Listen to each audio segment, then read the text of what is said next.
This program features live coverage of an African safari and may include animal kills and carcasses. Viewer discretion is advised.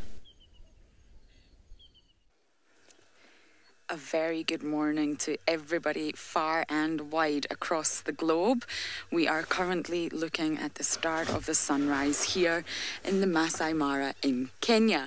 Now, my name is Lauren, and on camera today I do have Big James. And it's nice and early here. You can see the sky is just starting to light up in front of us. We have the most perfect view, and they do say a red sky in the morning is a shepherd's warning. And of course we did get to the bottom of that phrase, that it is weather related, so hopefully today is not going to be anything like yesterday. So don't forget to talk to us. Use that hashtag SafariLive on Twitter or on the YouTube chat. Tell us exactly what you would like to see today. We have a few plans in place, and of course you're welcome to ask us any questions that you may have. Now, for those of you who were with us yesterday on the Sunset Safari, it was a bit hairy to say the least. We did get stuck in some torrential weather conditions, but it's all good this morning, so we are going to be on our way. We just wanted to show you the beautiful sunrise. And we are going to head in the direction of the hyena den. We want to say hello to some hyenas, and then, if I can get this car to work, there we go. Nope. Oh yes, we are sorry about yesterday, all the breakup, all the technical difficulties. It wasn't very easy, but we did try. We did manage to show you the sausages. So Patrick will be out a bit later, and he is going to try and go back to the sausages, see if they're still in the same area with that big buffalo kill that they did have. They definitely made quite a start on the buffalo. They'd really feasted on it, but there was still lots of the carcass left. So he's going to go and check if the carcass remains with them, if it has been scavenged, or what is happening with the sausages. We're going to pop into the hyena den and just say hello, you know, as you do, a good morning. And then we are going to drive around and see if we can locate the Owinos, who had also made a buffalo kill yesterday. So it was buffalo heaven for many of the lion prides. So that is the plan. But as I always say, nothing really goes to plan out here in the Mara. So we do have people who want to say hello, and Juma is back in the game. So for now, while I drive, I am going to send you down to Steve, who wants to say good morning. Good morning, everybody, and welcome to the Sabi Sands in South Africa, where we have got some fork-tailed drongos playing very nicely around what seems to be some elephant dung. It's a beautiful morning to play with poo, is it not? Good morning, everyone. My name is Steve. I'm joined by Jean-Dre on camera, and what a beautiful 23 degrees Celsius it is in South Africa, 67 degrees Fahrenheit. Don't forget, we are interactive. We would love to hear from you this morning. Let us know what you'd like to talk about, what sort of direction we can go in with the commentary this morning. For now, we're going to just drive along sort of the western side, see if there's any tracks in the sand. There we go. There's a fourth drongo. There's a whole party going on over here. This is quite something to see. There must be all sorts of fly larvae and things coming out of that elephant dung for the drongos to be moving around in it, catching the food. It's not often you see drongos on the floor like this. They are opportunistic feeders. But they do kind of look like crows, although crows are much bigger than they are. But I suppose the dark feathers is one of those things. But they are essentially insect eaters, and it's not often you find them sitting around on the ground. I'm actually quite interested to see if I could get a picture of their track, but the light is very, very poor at the moment. You'll notice we are still in the infrared spectrum for now. Ooh. Now, that one on the right is a baby that's busy begging. You can see the one on the right and the left. They are two youngsters. You see the color difference. So the youngsters are demanding food from the adults, and it's very likely that this is maybe even the second brood that they might have had this season. You see the demanding youngsters. It's not often you see more than one drongo together, and when you do, you know, they're not very happy with other drongos unless it's their partner. But very likely what's happened here is you've got two fledglings that have come off from the nest, and mum and dad are teaching them the ins and outs of elephant dung. Rata, you want to know if there's been an increase in migratory birds? I don't think so. I don't think it's been more than last year. It's been loud. Woodland kingfishers have been calling. I haven't seen the storks we'd like to have seen. I mean, we've only seen a handful of yellow-billed storks. Lots of other migratory birds, such as the white stork. I haven't seen one this year. So it's very hard to say. I do think migratory routes are being affected. I saw some carmine bee-eaters in the north of Buvisuk, but none here. There's been European bee-eaters around, but not as many as we'd like. And, well, the Wahlbergs were definitely around. I wouldn't say an increase. Maybe a decrease, if anything. Most of the migratory species do come here for food in the form of insects.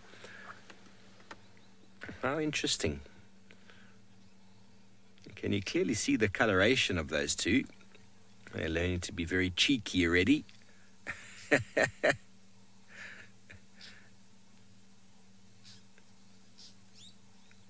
Very nice to see.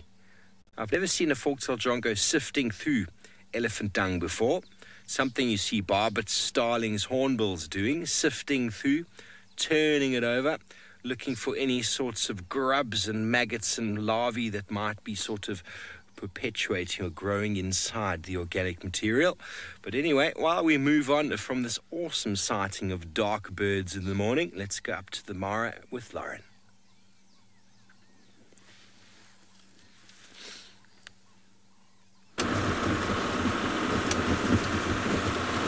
So we are still driving on this extremely chilly morning this morning. I really do hope it warms up a little bit for all of us. I do believe it is 17 degrees Celsius, which is 62, 63 degrees Fahrenheit. So pretty much a Scottish summer, but it's still very, very cold for here.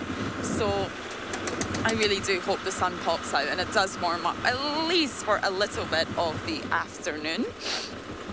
And we don't have any torrential weather or storms until much later in the evening. It does seem to be that the weather patterns at the minute, we're getting hit by the rough weather in the evening. So we are more than prepared for it now. But I think the sun is fully up. If I do get a glimpse of that ball of fire in the sky, we will of course show you it. I'm trying to make a point of looking at the sunrise every morning. It's very rare that you get to see the sunrise. I definitely didn't before in my old life. But since starting to work here, we see it every day. And I'm trying not to take it for granted, of course. So we're just driving a little bit slower than normal. I am known for having a lead foot and putting the foot down. I think the cameramen here are terrified. However, the faster we go, the colder it is, and my eyes start to stream with water. So I think it's a little bit safer and easier for everybody if I just go that tad slower. So I've been doing a lot of reading and researching into monogamy. It's something that really, really fascinates me in the animal kingdom. It's something that does exist. It is a small percentage of animals that are actually monogamous. And you can have, of course, social monogamy and genetic monogamy. So there is two different classifications of monogamy. But it just really fascinates me. So I try to put it into place with all the animals here and sort of figure out the reasons behind their choices. So some animals will be monogamous and create pair bonds with one another, and some will be, of course, promiscuous. Now, as you know, I do come from the ocean. I do have scales and a secret tail. And when you look at fish, many people don't think of sort of monogamy or pair bonds in fish. However, there is a group of fish called the angelfish. Now, for those of you who are not too familiar with them, they are just a very common group of coral reef fish. The butterfly fish and the angelfish are very closely related, and they're probably the most colourful, familiar faces that you will see on the coral reef. Now, angelfish are said to be monogamous, and they've been said to be monogamous forever. So they create bonds, and you will very rarely see them without one another. It's quite adorable. They feed together, they sleep together, they protect one another, and of course they mate together. But recent evidence actually came to light that when the female is rather occupied doing whatever she is doing, the male is actually known to sneak away and quickly mate with any available female that is around. And then he will sneak back and join his monogamous lover. And although that sounds very funny, which it is, it does just show that there is this innate biological evolutionary drive in males where it is for them to spread their genetics. So even within fish that are classified to be monogamous, or at least seasonally monogamous, there is evidence where the male does sneak away. Now, when you're on land and you think about the environment here, even with the lions, we spent a lot of time with the sausage tree pride yesterday, so let's talk about lions.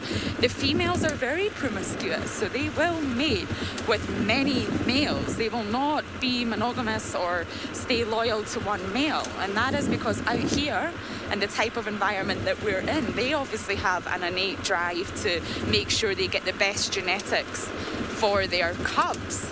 The mothers, especially the mother lions, are purely just thinking about their offspring. And of course, with lions, they are known to try and confuse paternity. Isn't that fantastic? So they also know that they can mate with many different males to confuse those males as to who is the father. So that is going to be my topic for today. We're going to continue talking about monogamy throughout the drive because I just love it and find it fascinating. So you are welcome to share all your comments with me, but I do believe there is someone else who wants to say good morning, so let's send you over to Pat.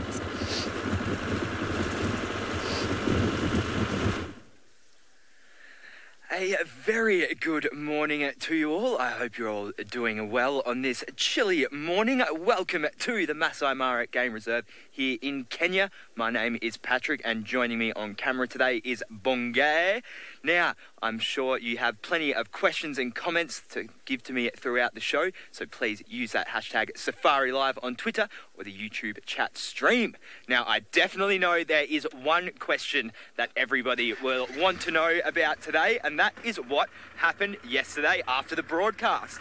So for anyone who doesn't know, there was a very intense sighting between 4 lions, a lot of hyena, 3 adult buffalo, Duggar males, and 1 buffalo calf. And it looks like the lion and the hyena both wanted a bit of this calf. Now, after everything went down, we stayed around about another 15 minutes, but the sun just started to get too hot, unfortunately, and so the lions ended up going down towards the thickets in the river, and we lost them amongst the trees. They went and relaxed, and all the hyenas dissipated after that as well. There was only 1 hyena that ended up staying around, so everything kind of settled down after that. But it was a real feline Friday, because straight after that, I went over back towards Sausage Tree territory. Firstly, I ran into the Owinos, and they were looking very full, very, very full, sitting under a tree. I didn't see a kill near them, but they had definitely gorged themselves on something. But then after that, I also found the Sausage Tree Pride. Finally, I found them again. And the whole pride was there, including Kinky Tail and an El Doño Payak male and a buffalo carcass as well. So I know that Lauren did go and check in on them last night, but that is also where I am heading this morning to follow up on that. So hopefully we can have a nice cat a day to follow up on our feline Friday. But with my record on going live with the Sausage Tree Pride, I'm not making any promises.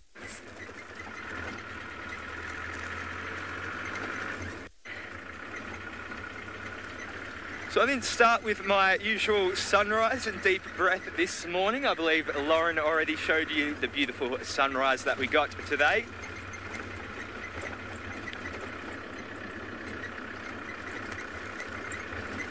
And it isn't as foggy this morning also as it has been previously, but it seems like there is plenty of fog down in Juma, and Stephanie is amongst it all.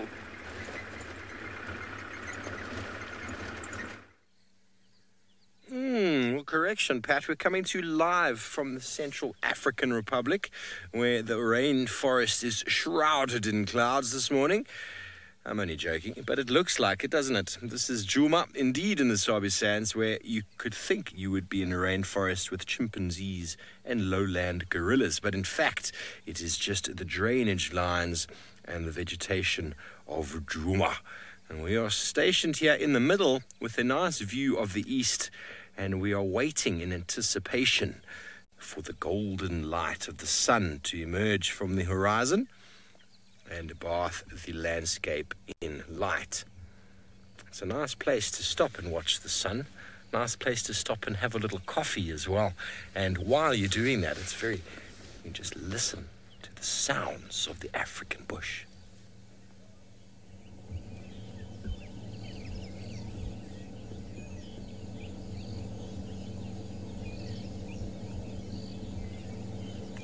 So we heard Tingana calling last night after he was left in the north.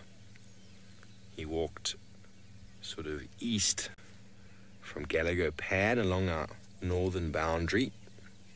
Sure, Tristan will be following up on that in some time. We're going to check along the western side of any tracks coming in. We might go have a quick little hello by the hyena den. It is Saturday after all, and hyenas are always fun on Saturdays, aren't they, Gendre? Hello, Justin. You want to know where the Unkuhumas are? Somewhere there. They're somewhere over there. I have absolutely no idea. There's quite a few of us presenters at the moment, so I had the last 2 days off, which was wonderful. But as far as I'm aware, there was no update given. If there was no lions seen in the last few days, because we have this magical WhatsApp group that every time we find a character, we drop a pin, which goes to show where they are. And, well, they haven't materialized in the last few days. So they're probably up in the north eating buffalo. That is what I think they're doing. Last news of Amber Eyes, just north of our boundary. Tambuti Dam and Longpole. She's somewhere in that area with her little cubs. We don't even know how many there are. But wouldn't that be wonderful if we were able to find her and her offspring and document them from their beginning? She is being very, very sneaky. And those of you who don't know Amber Eyes, she's a really big female in the Nkuhuma pride. And she has had cubs recently, probably about a few weeks now. And last year she had 2 sets of cubs in the west, and none of them survived. At least one of the dens was attacked by hyena, and the other ones we don't know about. We don't get to spend any time in the west, so we don't always get the right information. And now she's just north of the boundary, so only the Juma guides and the Buffelshoek landowners can go there if they know exactly where to check. But unfortunately, we are not able to go and follow up. But we will keep you all abreast of the situation as it materializes, as we learn more. And there's a good chance she might pick them up and bring them back across the border into the heart of Juma, where having some lion cubs would be marvelous. But anyway, Tristan himself is finally out and mobile after some communications issues. Let's go say good morning.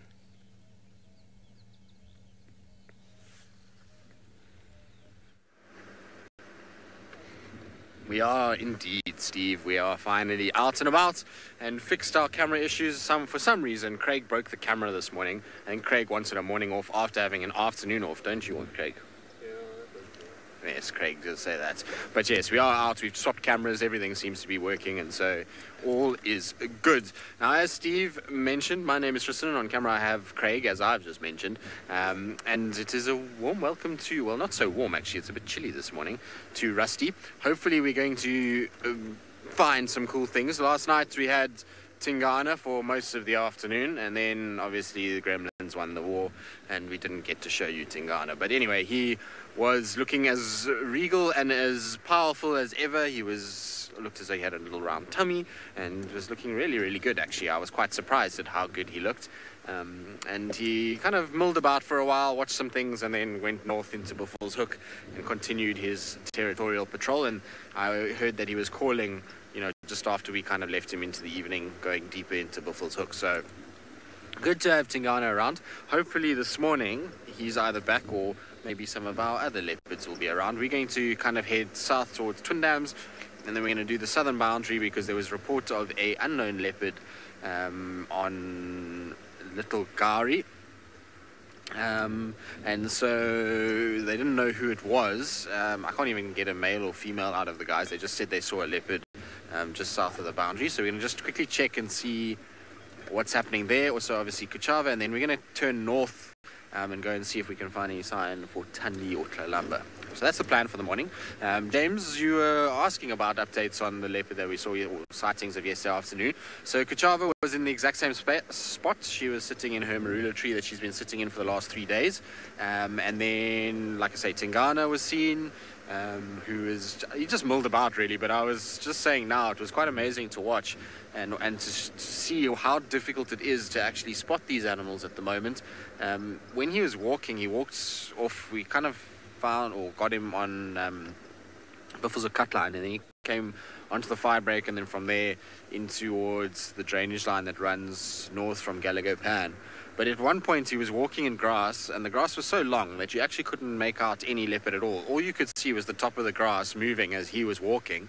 And so it gives you an idea of just how difficult it's going to be to find them. And I was saying to Craig when he was sitting on top of a termite mound that there's no ways that anyone will spot this leopard from the road. In fact, 2 cars drove right past us when we had him trying to find us.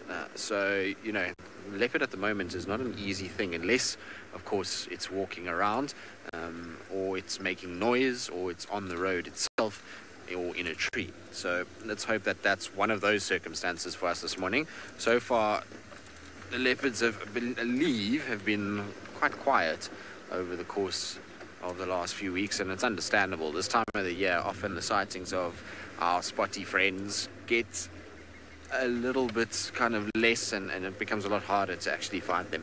Good, we're going to quickly head off, like I say, to Twin Dams. We're going to check there, we're going to see what else we can find. In the meantime, though, Lauren has found something with the heartbeat that has spots all the way up in the Mara.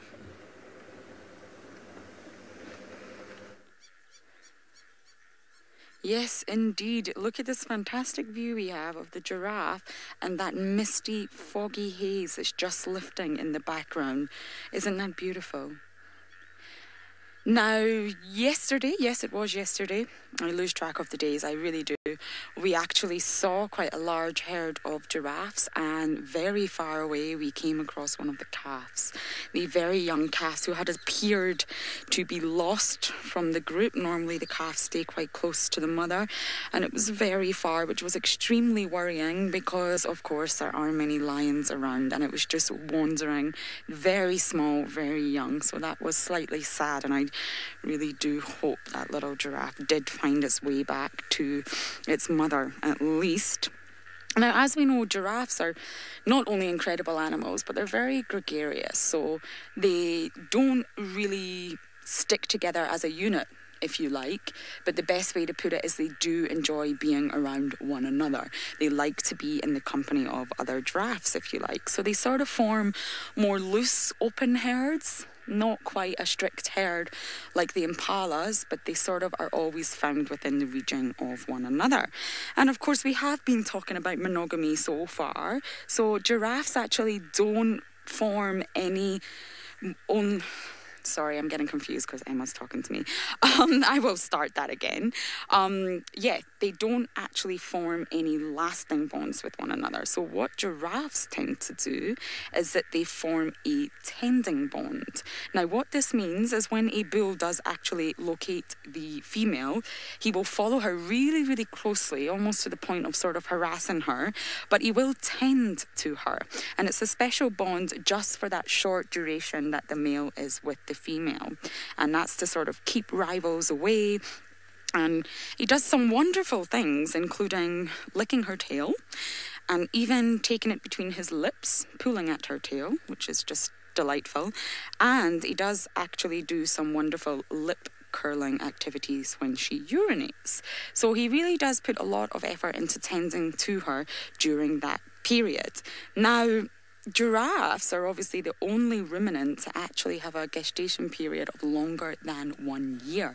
It is 15 months. So when you sort of think about that in relation to their social structure and the way that they do sort of form their tending bonds, that is a long time to be pregnant, a very, very long time. It's a big investment for the mother. She has to put a lot of resources, a lot of energy into carrying that baby for 15 months, which of course makes a lot of sense in their behaviour that way.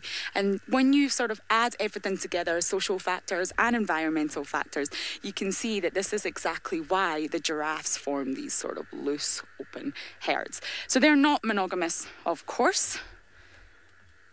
And that is why there's more investment for a giraffe not to be monogamous. It's better for giraffes to actually mate with the best and strongest bull that she can. Now, Giraffe Girl is very happy to see Maasai giraffes, so I'm very happy to show you them. Giraffes are just incredible. They're just wonderful things to see. I love the way they move. I love how graceful they are despite their very awkward and strange appearance.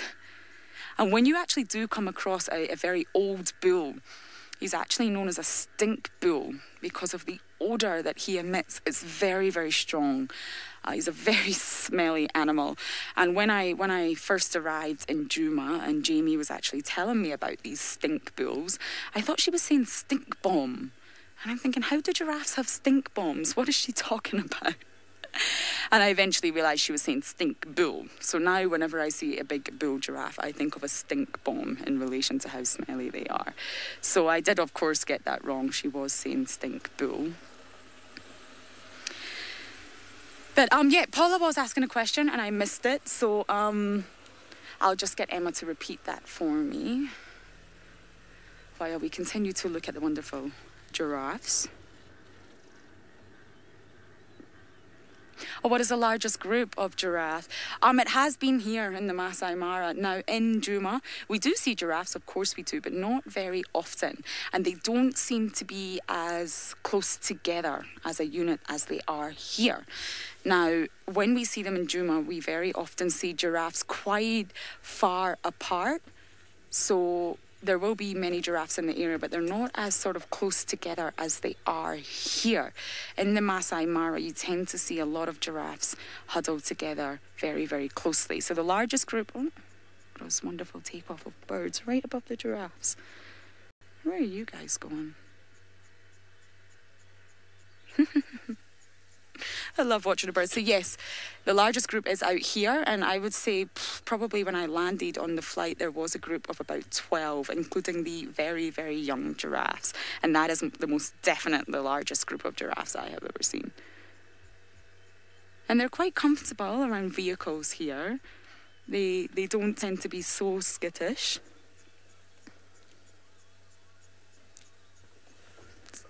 So you can see here we do have a look at the impala herd as well.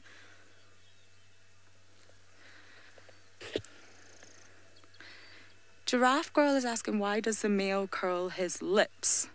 So when he does that, and that's obviously when she urinates, he's trying to sort of get a scent and a smell of her pheromones and her hormones.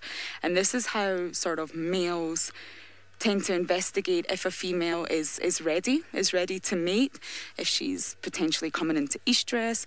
This is how males gauge exactly how ready the females are. It's sort of tasting the air, if you like, and he's smelling her urine for sort of pheromone clues as to whether this female is ready to mate or not, which is very, very fascinating. And all the giraffes have actually gone behind the vehicle, except this one standing off in the distance here. And funnily enough, as a giraffe gets older, it tends to get much darker. And this is quite a rule of thumb for all sorts of animals. So just a rule of thumb, of course, not Not strictly, there is always exceptions, but the coloration does tend to get a little bit darker as the giraffes or many animals get slightly older. Look at this fantastic pattern we have on this beautiful giraffe here. So while we drive on eventually to get to this den, we are going to send you back down to Djuma to Steve.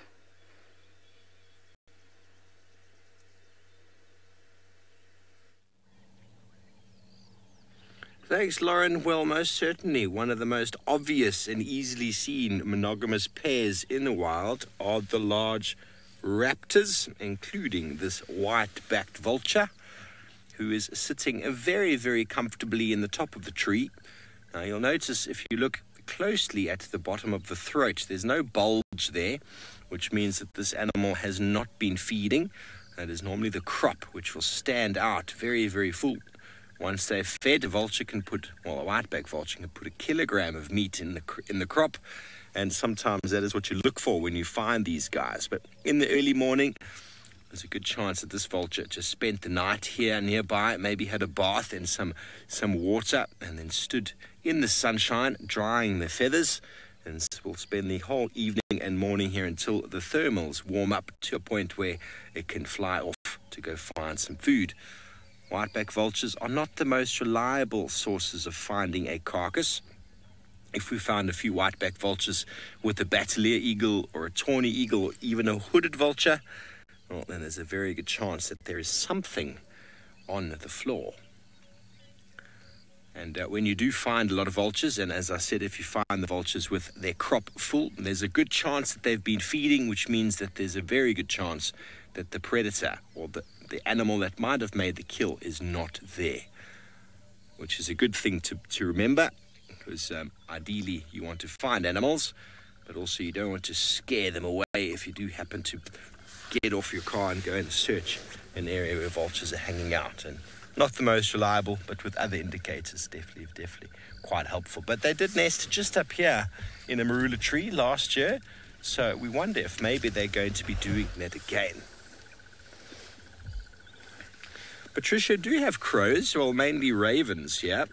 White-necked raven that does come in every now and again. A pied crow as well.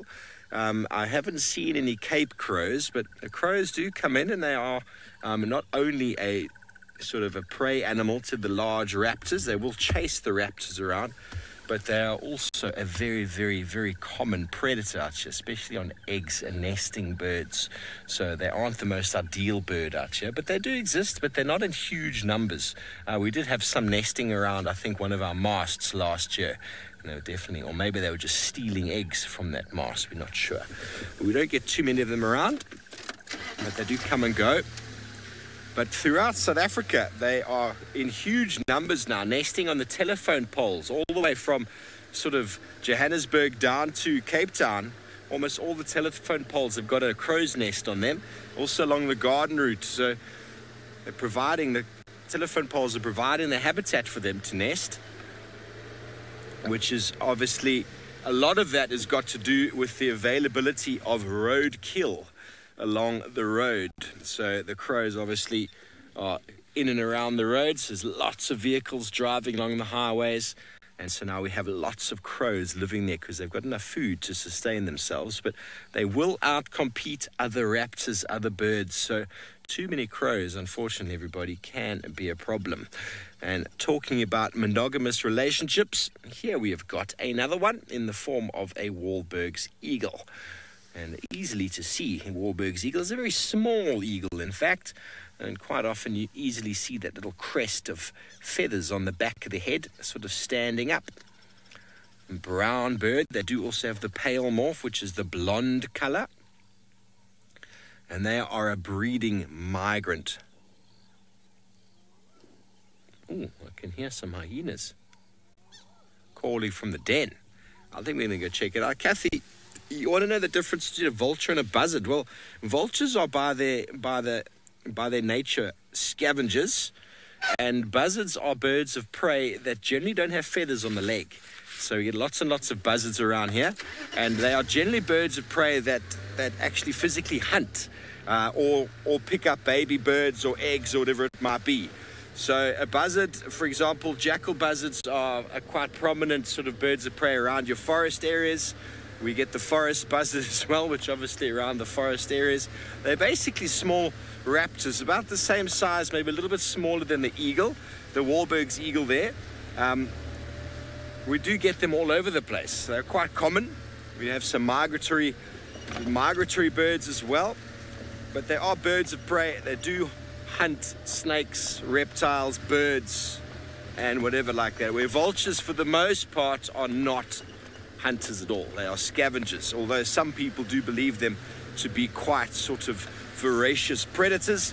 And it's one of the reasons why their numbers are declining on a large scale, because many farmers think these large vultures are killing their lambs and their livestock, which is so not the case. They just happen to be on the kill or the death. A lot of lambs do die, and the vulture's job in the environment is to clean up the mess. That is their ecological role. But for the most part, not very good hunters, although there are some records of the lappet-faced vulture, the biggest one, making a number of kills. Nothing I've ever seen. Okay, so we're just going to quickly zoom over to the hyena den, because we heard some woo, woo. Paula, you want to know what determines whether they are predatory or a scavenger? Well, essentially it's a raptor is a bird. A raptor, and vultures actually do fall under raptors as well, but when we talk about meat-eating hunters, they are birds that have talons that are able to kill the prey with their feet. That is, for the most part, what a bird of prey is capable of doing. They've also got the very sharp hooked beak for ripping and tearing at flesh. Vultures have got the same thing, but you'll notice most vultures are almost featherless on their head and neck because of their ability to get into much larger carcasses. Whereas raptors, for the most part, birds of prey, will catch their food with their talons, either by landing on it in the name of a snake or a lizard, or actively pursuing it through the air, where they'll grab it, mainly killing it with a blow from their very sharp and very physically strong feet, and then ripping it apart, often plucking the feathers first and then eating it, ripping it. Shrikes don't have the ability to hold their prey. Shrikes, also commonly known as butcher birds, and they will impale prey animals on spikes, on thorns, on branches, on barbed wire, so as to rip them apart, because they want obviously to catch prey that is much bigger than themselves. And for the most part, most birds swallow their prey whole, and so they have to catch food appropriate sizes. Shrikes, though, use a thorn. But anyway, we're going to head over to the hyena den. We're almost there, but let's go up to Patrick in the Masai Mara and see exactly where he's headed.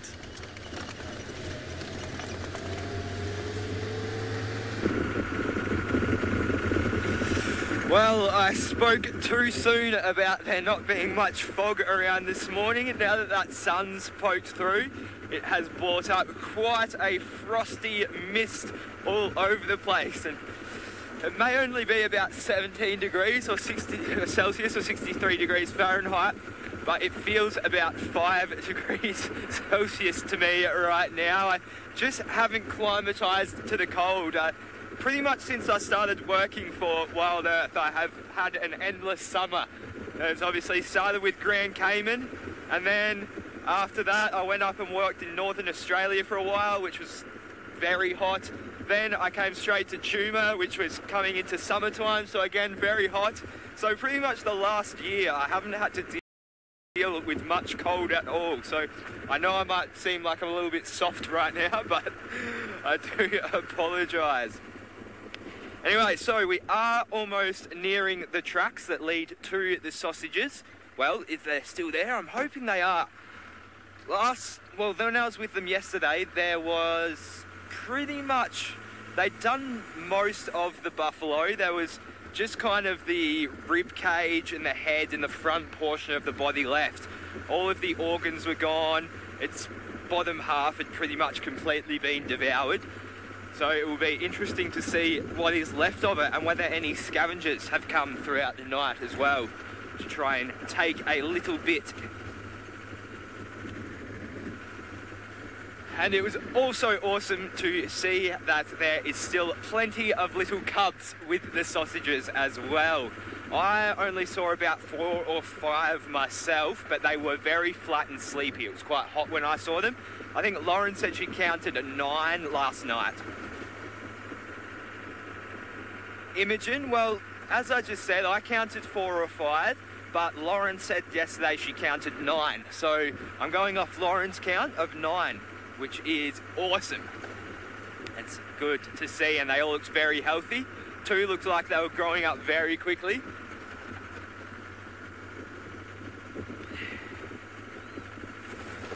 Oh, it's good to be out of that fog now. Sun's starting to rise now and give off that little bit of warmth. Everyone's super excited to see the sausages with me this morning. I'm excited to be taking you to the sausages this morning, my little snags. You really do get 4 seasons in one day here in the Mara.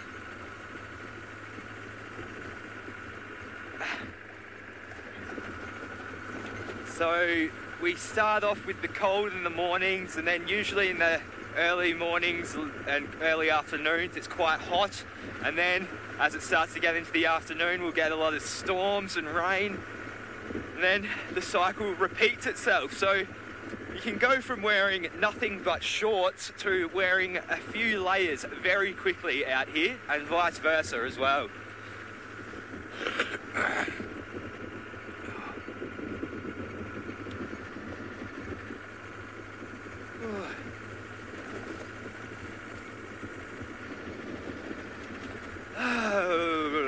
Oh, I'm going to try and defrost a little bit.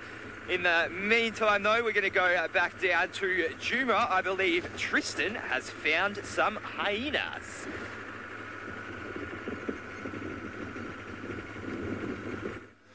Oh, Pat, you are going to, I'm afraid, learn what cold is when you start coming to Juma in winter, because Mara, while it can be chilly, is not nearly as cold as what you get here in the winter time.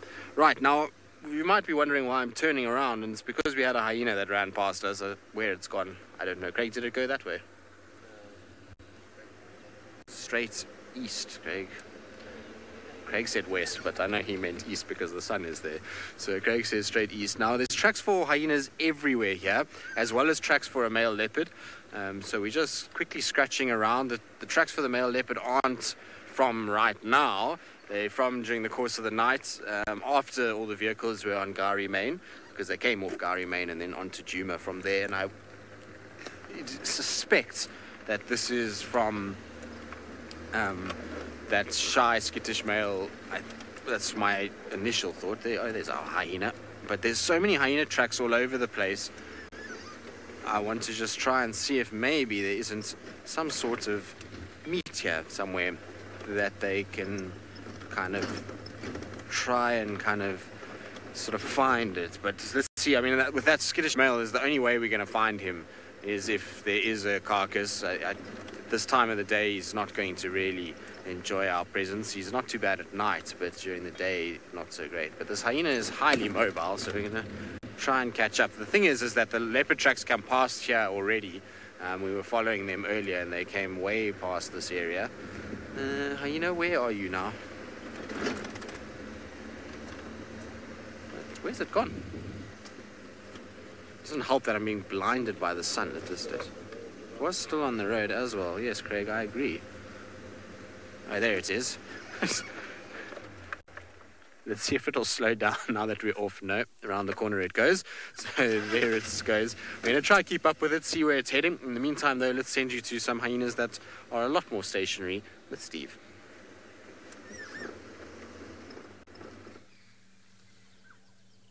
Yes, we do indeed. Well, the Juma clan, we got here and there was no one in attendance. And then a female came out of nowhere, who I think I've identified as Ribbon.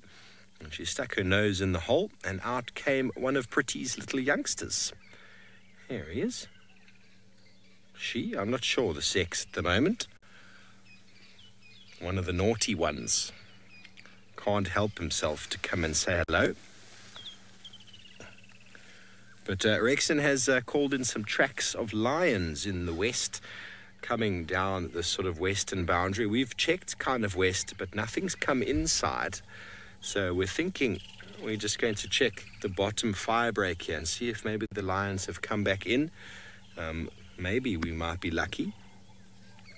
The Unkuhumas, you were asking where they were. Well, they might be on the property. Ooh, looks like it's going to fall in the hole. So where is Mum? She doesn't know where Mum is. She wishes Mum was here. Isn't that precious?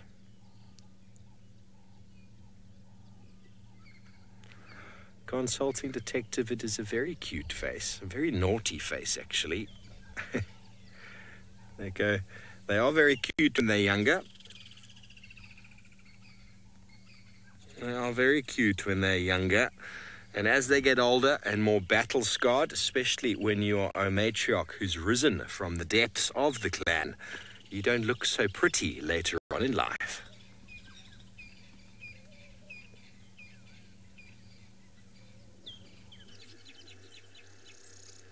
Well, we did have the most beautiful view of Waffles. Unfortunately, she has moved, but it was lovely to see her. She was actually just sitting on the middle of the road, looking extremely fat. I actually even got a message from Martin saying, wow, she looks fat. Hope he doesn't talk about me like that.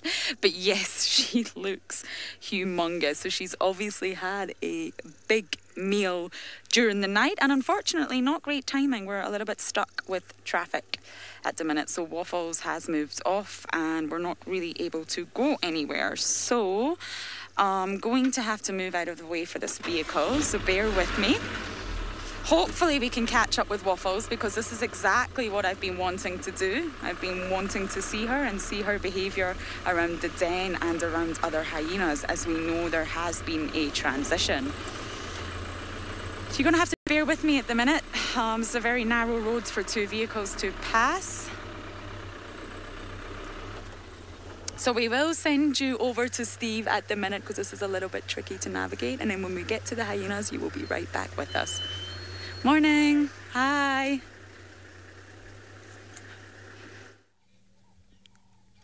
Well, good luck, Lauren. Hopefully you can show us how beautiful Waffles is. She definitely has been through the wars over the years to go from a very low-ranking female, apparently, to the queen of the roost up there. She is a phenomenally big hyena, far bigger than this little one here. Who's all alone at the moment. Where is everybody else? Just trying to wonder where they are. That female that was here moments ago went and had a plunge in the pool and has now walked past dripping water and she's headed away again. So not sure where she's going. This one's got a beautiful view on the eastern wing of the hyena den.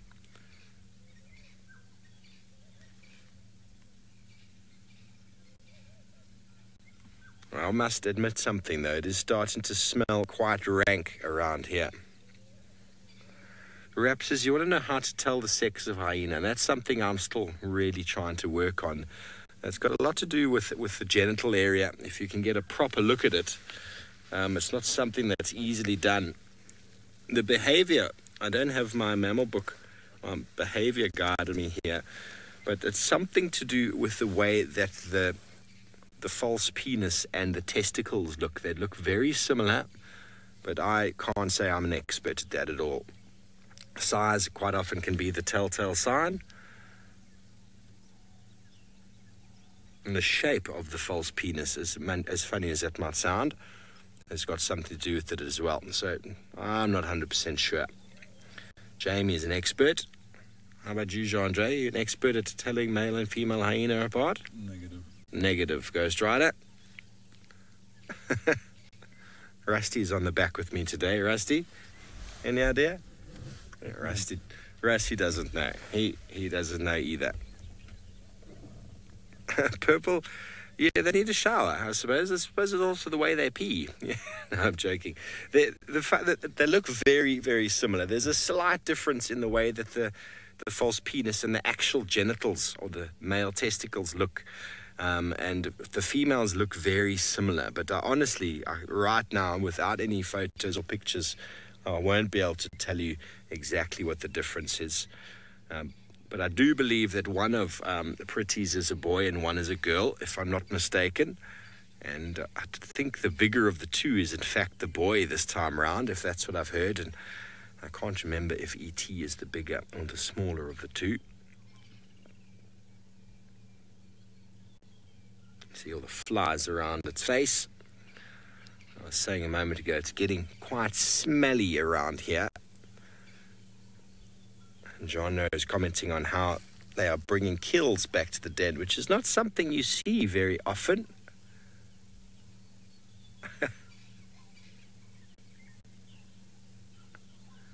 D. Lionheart says males are pointy and females are not.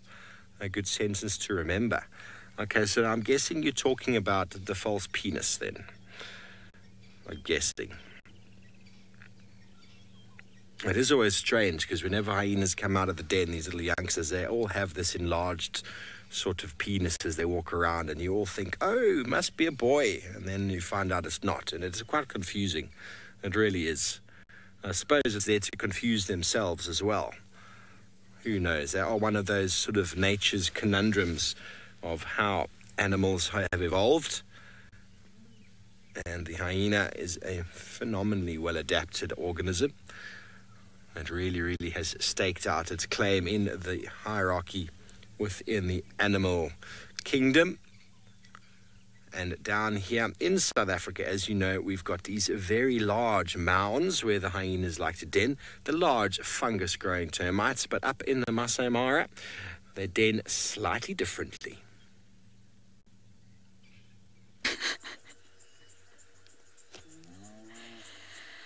Oh, hyenas never let us down, do they? What we are witnessing right now is a greeting ceremony.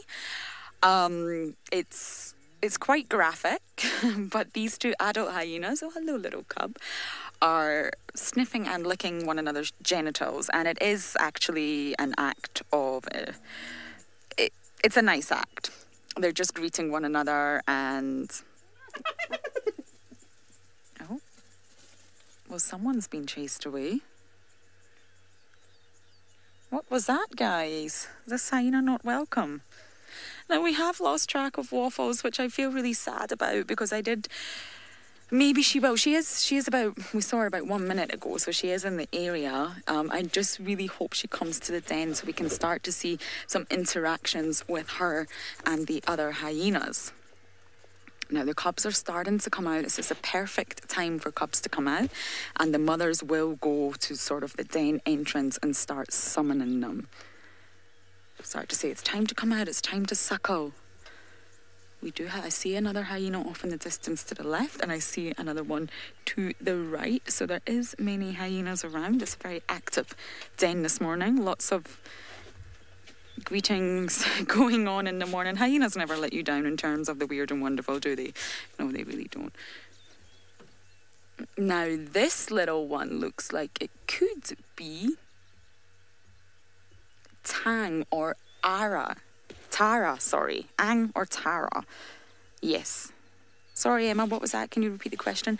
So these are the slightly older cubs, which spot pattern is a little bit more defined, and they are... It looks like these two could be them. And Kenny's asking, are hyenas monogamous? Perfect. I was just about to get into that. No, they are not.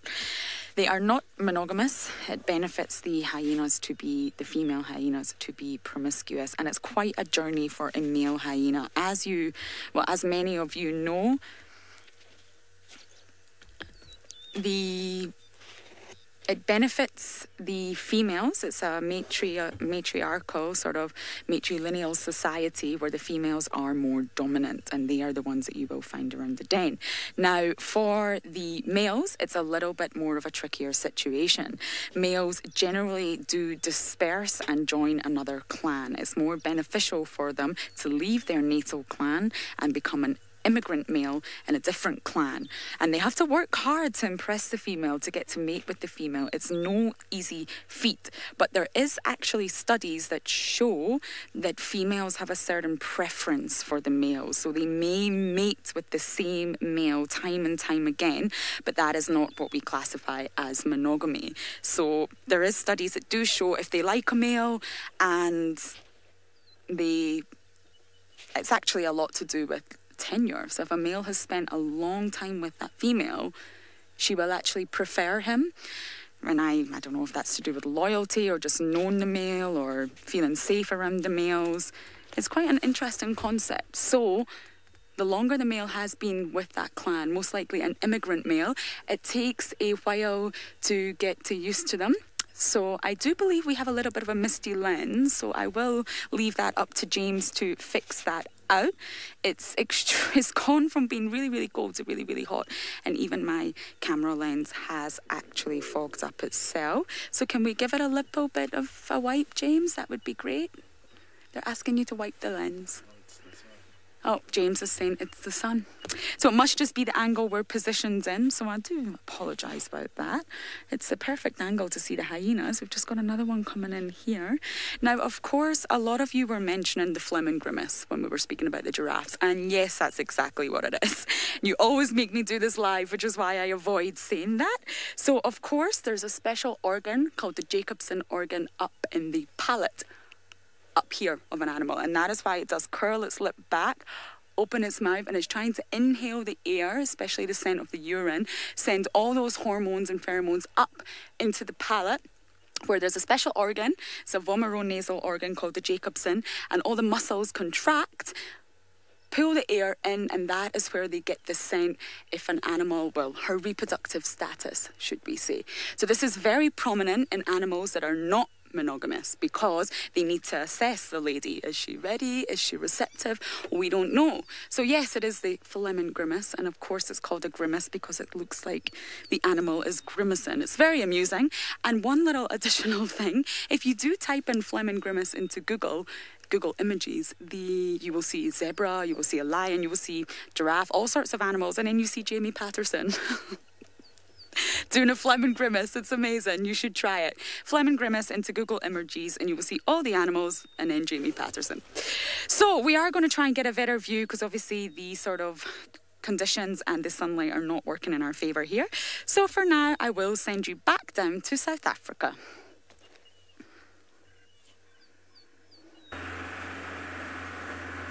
Well, this is becoming all too familiar, taking these horrid roads to find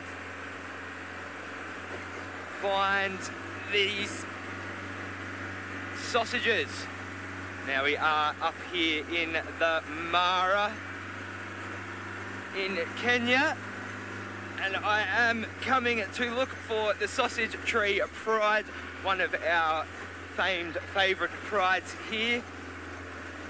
Of course, the most famous of them being Kinky Tail, the oldest and most experienced lioness of the group of the 5 lionesses that make up the pride. And the dark-maned Aldonio Payak male was also there when I was with them yesterday as well. One of the 2 Aldonio Payak males, older ones anyway. This is a shocking road. I do apologise if everything's a bit screw-whiff right now. It did rain quite a bit last night, and so has made this track even worse than what it was yesterday. But not to worry, I've already joined the Marshmallow Club once, and I'm not doing it again. So there's going to be no problems here, I can guarantee it.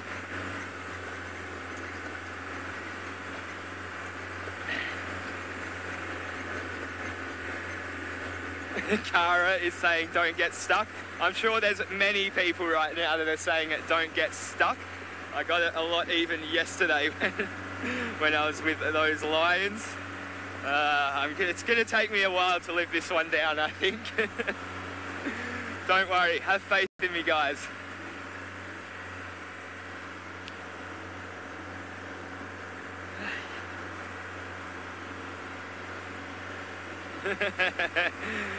Beck's got some marshmallow phobia. I also have some marshmallow phobia. But you can't be too scared, otherwise I wouldn't be going at all. I have to have some form of confidence that I'm not going to get stuck, because otherwise I'm not going to be able to show you these lions, and that is my objective right now. When I set my mind to do something, I want to do it, especially when I have all of you watching along. I'm sure very, very curious to see how the Sausage Tree Pride is getting on. It's provided they are still here as well. I'm seeing a few giraffe around the area and they don't seem too concerned at all. Time will tell. Anyway, I'm going to keep navigating this muddy ocean and send you to Steve, who is on dry land.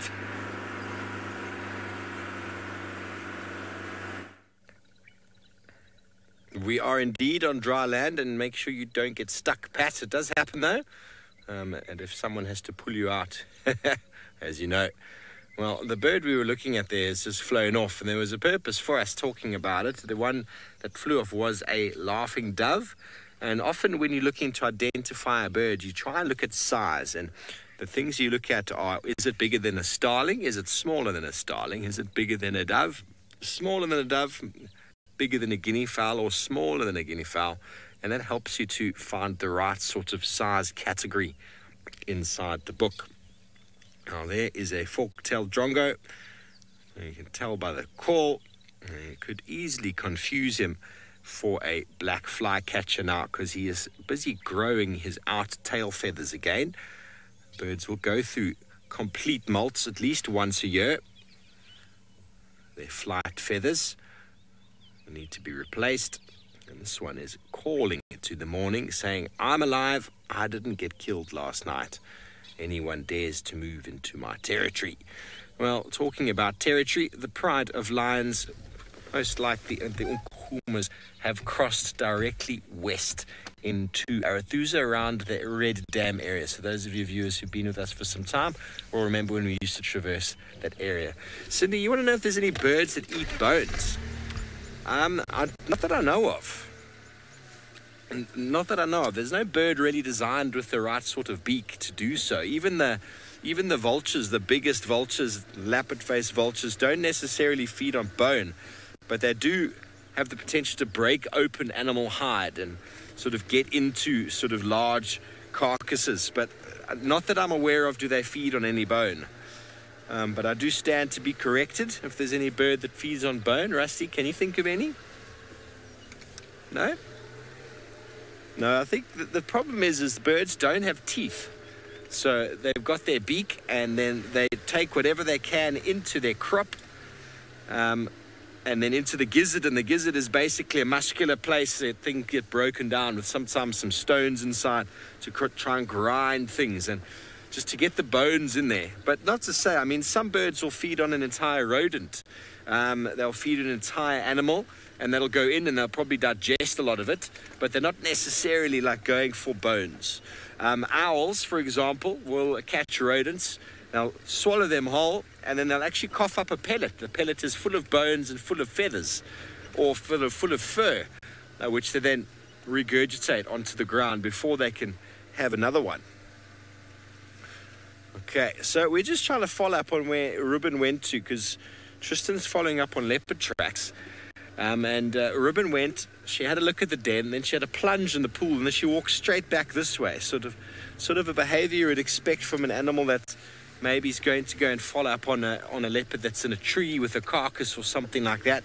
Maybe just went to go check on where because Taylor thinks that Ribbon has got some youngsters as well. So it'd be worthwhile checking. We're just going to go along this road and see if maybe they have indeed continued on. Justin, you want to know what the most territorial animals are? Well, most of the birds are territorial, especially the large raptors are very territorial. The small birds as well, monogamous birds that are defending a territory for food resource, especially if they're breeding.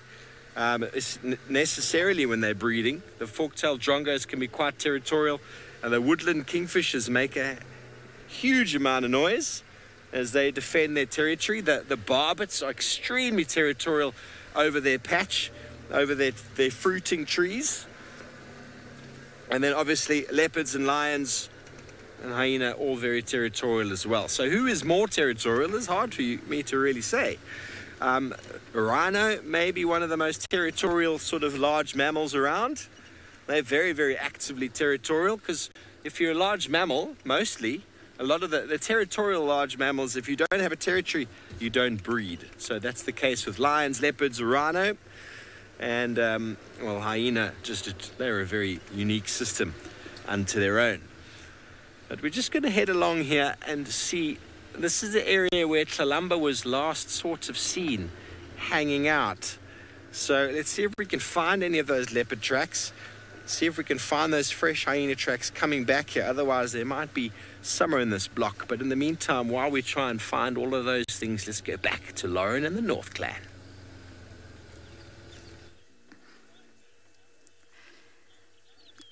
We are actually surrounded by hyenas. They're coming from all angles, all greeting one another, which never fails to fascinate me in any way, shape or form. And I think we managed to get rid of that little patch on the lines. There was a tiny little bit of condensation. So we do apologise for that. It's just it's so cold when you wake up, the equipment's just warming up. And then all of a sudden the sun comes and it gets really warm really quickly. So it's a little bit tricky.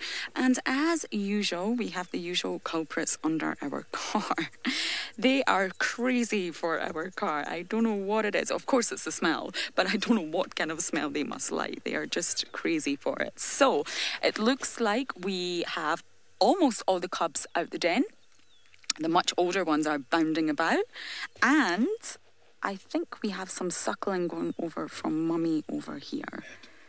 The younger ones did pop out, but I have lost sight of them. Now, okay, we're getting one coming really, really close to the camera. Okay, James is telling me to get my head down, so I'm going to put my head down so we can get a better view while this little one walks towards us. Now, they're all very wet and soggy. It must have rained heavily. We have a whole group of wet hyenas.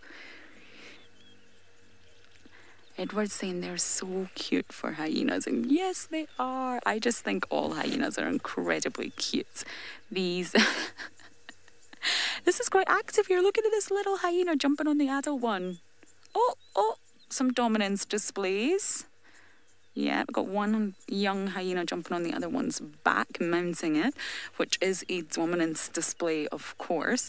And I was actually reading a very interesting article yesterday that if hyenas have to leave the mother hyena has to leave for quite some while, maybe to forage, depending on environmental conditions. The mother actually might have to... Oh, I didn't realise you were under the car. Hello. Yes, the mother might have to leave. So, of course, this is when the cubs, even your lions and your leopard cubs will also sort of learn the same thing, the feast or famine. So sometimes cubs will have to suffer going without food for a little while. But it is said that the mothers actually make up for it in the transfer of milk. So they're able to provide a higher sort of fat content within the milk. They're able to sort of change the composition of it in order to ensure that the famine that the cubs went through, they can replenish them by giving them a much richer and supply of milk that's higher in fat. So it's very, very interesting. And it also shows that the dynamics in twin litters are very interesting, because we do see them playing and wrestling, but there's a lot of aggression there and a lot of dominance going on there. So, I'm sorry, I keep losing my track. So when the twin litters are actually feeding, the more dominant one will do everything in its power to skew the feeding, so it actually ends up receiving more milk, and it can really affect the one that's the subordinate one, the one that's not as dominant. It will not receive as much milk, and it can actually make that little cub much, much weaker. So the dominant one will do everything in its power to skew the sort of ratio of milk that is being supplied. So even when you're watching these little cubs, there is this innate drive in them. It's a power struggle. They know that they need to get more milk in order to thrive and survive. And oh, we got a tiny one come out here. Yes, just under the adult here, James. Yes, the little ones are out. And as adorable as they look, the power struggle actually starts from day one. So they will both compete, they will both strive for dominance, and it will quickly become sort of established which one is more dominant, and they will end up getting more milk from the mother.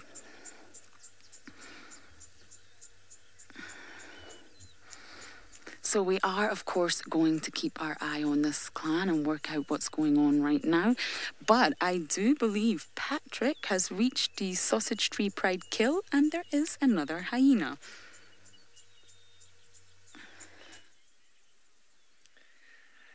Yes, hyenas all over the place. So unfortunately, the Sausage Tree Pride have left this area.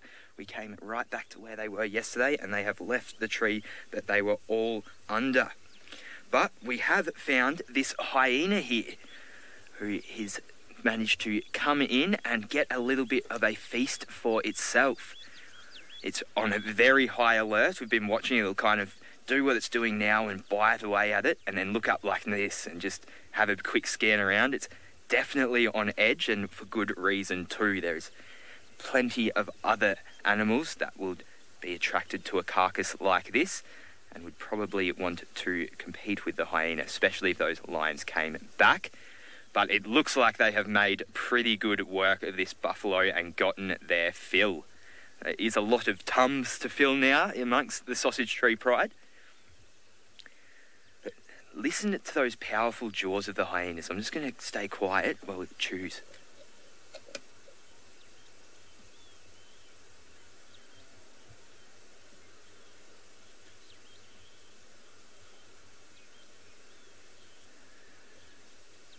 It's just not eating yet, so I'll just answer. Oh, here we go. Yeah, that crunching. Now, Nancy wants to know why hyenas pant so much after eating. Well, you will actually see this across a lot of animals, and that is because of metabolism. So, when an animal eats, obviously animals out here like to gorge themselves a bit as well, if they can. And so, they will start to metabolize this, and in mammals, metabolism sets off a reaction that releases heat. And so the body starts to heat up as it starts to metabolize more, which obviously will cause the hyenas or any other animal to pant.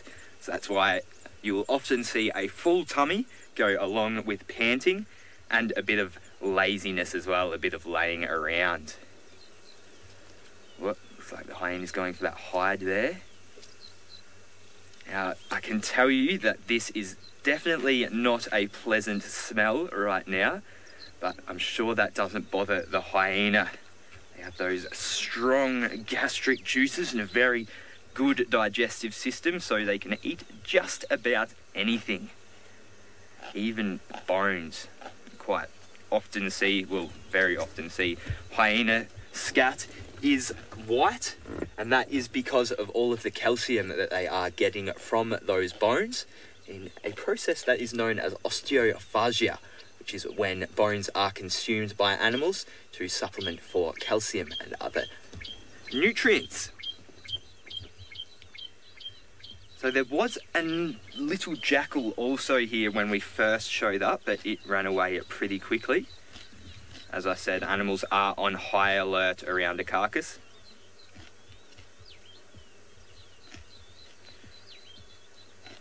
Ramona is saying that she pants when she eats. I believe that's what I heard. Well, yes. Well, that's because of your metabolism, I believe. Oh, yes. Ooh, have you seen something?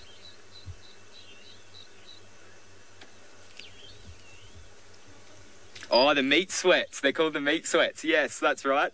Like that episode of Friends when Joey tries to eat a whole turkey and gets the meat sweats. Yes, that is what's going on. So the hyena just kind of... Sorry, I'm just going to get my head out of the way here. Kind of just pricked up at something. I wonder what it saw. Oh, another bit of carrion. Ooh, that looks like an organ of some description. Sure, it will be loving that. It looks to be a liver, doesn't it? Perhaps not, maybe it's some hide. It's a bit hard to see. Either way, it's taking a piece for itself and moving away from the carcass. So I think I will do the same. So I'm not going to give up the search for the sausage tree pride. I'm going to come back up kind of along the escarpment under this Lodge Marangai and come back, and that's pretty much where sausage tree territory is anyway. So I'll scan kind of just from a little bit up the escarpment and see if I can see any lion heads poking up out of the grass.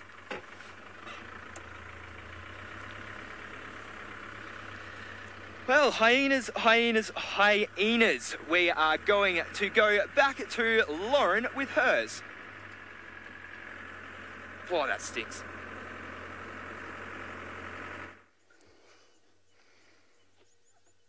I will never complain about the number of hyenas. I have my bananas and peanut butter with me, and I will happily sit here all morning if I had to. Now, Waffles hasn't made an appearance, which is slightly disappointing. I really hoped that she sort of would come on by to the den so we could sort of get to see some interactions in action. But what we did witness earlier was another hyena being very, very endearing towards her, being very warm towards her. She was sitting looking extremely fat, and the other hyena was sort of head nudging and doing some grooming. So noisy hyenas. What's going on over here? Now, one thing I have noticed, which I'm actually finding very bizarre, and I haven't noticed it in the Juma clan before, was the adult hyenas seem to be really drawn to the lactating mothers and really keep trying to lick the nipples of the lactating mothers, which I know sounds really bizarre, but they're obviously getting a real scent and a real taste for the milk that is coming from the mothers. And it's quite bizarre to watch, actually. The mothers tend to let them do it for some time, and then they get a little bit annoyed and then sort of tell them to go away. Quite a bizarre behaviour, but the hyenas seem to be really attracted to it and really, really drawn to the milk that is coming from the lactating mothers. I didn't witness this in Juma when we were around Plonk and all those little cubs a few months ago, but I'm witnessing it heavily here.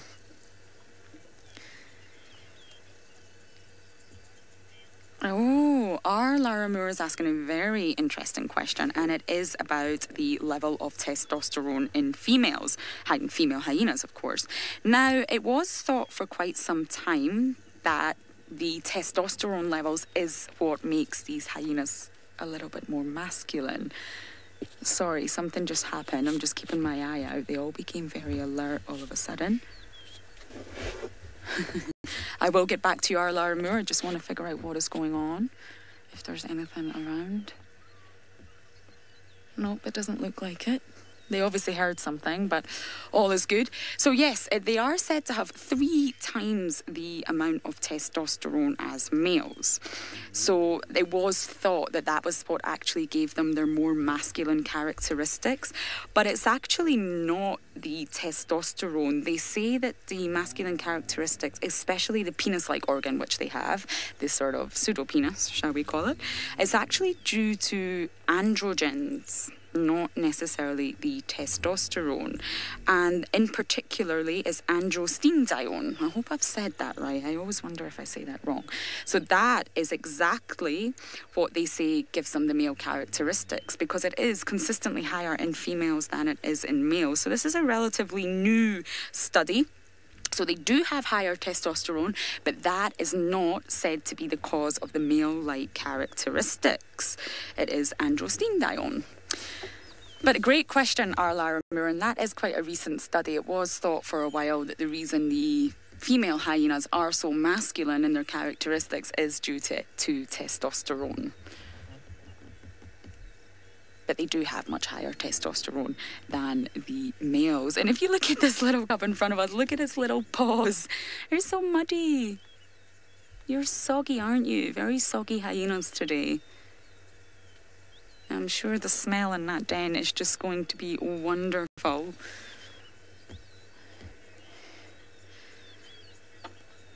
It's very adorable. You just coming closer and closer to the car, and it's such a shame we can't actually get a good view of the hyenas when they come right up to the car, because it's very adorable.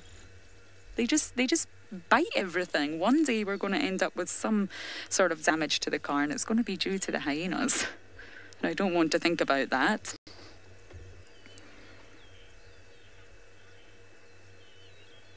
Be Truthful's asking, would the bad smell at the den attract the lions? I actually can't smell anything from here, but as you know, animals have a much more heightened sense of smell than we do. They're far more chemoreceptive. I don't believe it would attract the lions. The lions are very aware that the hyenas are around, and the hyenas are very aware that the lions are around. So they've obviously chosen this den site in sort of response, just turning around the right way this time, in response to the fact that they feel this den is completely safe for them to rear the cubs. Now, as I've mentioned before, the predator dynamics with one another out here is interesting. They are, of course, competitors, but it wouldn't benefit a lion to necessarily put itself in a position where it could be injured by a hyena. Now, they say it's a ratio of 4 to 1. So if there is more than one hyena, a single lion could actually be really, really damaged by one of these animals, which are currently licking one another's nipples. That is exactly what I've been referring to and what I've been watching. This is an adult coming to have a little lick of a lactating mother. Very bizarre. So yes, it wouldn't benefit the lion to enter into a situation like this. We have actually already seen about 8, 9 different adult hyenas wander to the den, wander away. So if it was a single lion, it definitely wouldn't benefit that animal to come anywhere near the den. Most predators are aware that if they do risk injury in any sort of way, then it could be the end of them. They could get infected, or they might not be able to hunt. So I really don't feel lions would readily approach this den. Now, of course, we did all watch Corky be injured by that Avoca male, the famous incident that happened a while back. Now, that male was after the food. That male was actually scavenging from Corky, who had a carcass, or parts of a carcass. I can't fully remember what it was she had. So obviously hyenas have this terrible reputation for being scavengers, but lions will readily scavenge off a hyena as well if they can, and that is what the Avoca male was doing. Now, if you think about it, it was 1-on-1. One male lion trying to steal, and one hyena known as Corky. So that was a bit of a different situation. But a lion coming to the den would be very, very risky if all these hyenas here attacked back. So fabulous question, and I hope that did answer your question. You always have to think about the situation. And even in Juma, we witnessed Hosanna running from hyenas very regularly, especially Corky, because it's not worth the potential injury. I don't think those two would fight anyway, but it just wouldn't benefit either of them to risk being hurt. Now, it looks like all the little ones have gone round the other side, as usual. We just have one mother here who is obviously suckling. We just can't see, of course. So we will maybe try and get a better angle and find out what's going on here. But while we do that, let's go down to Tristan, who's still on the search for spots.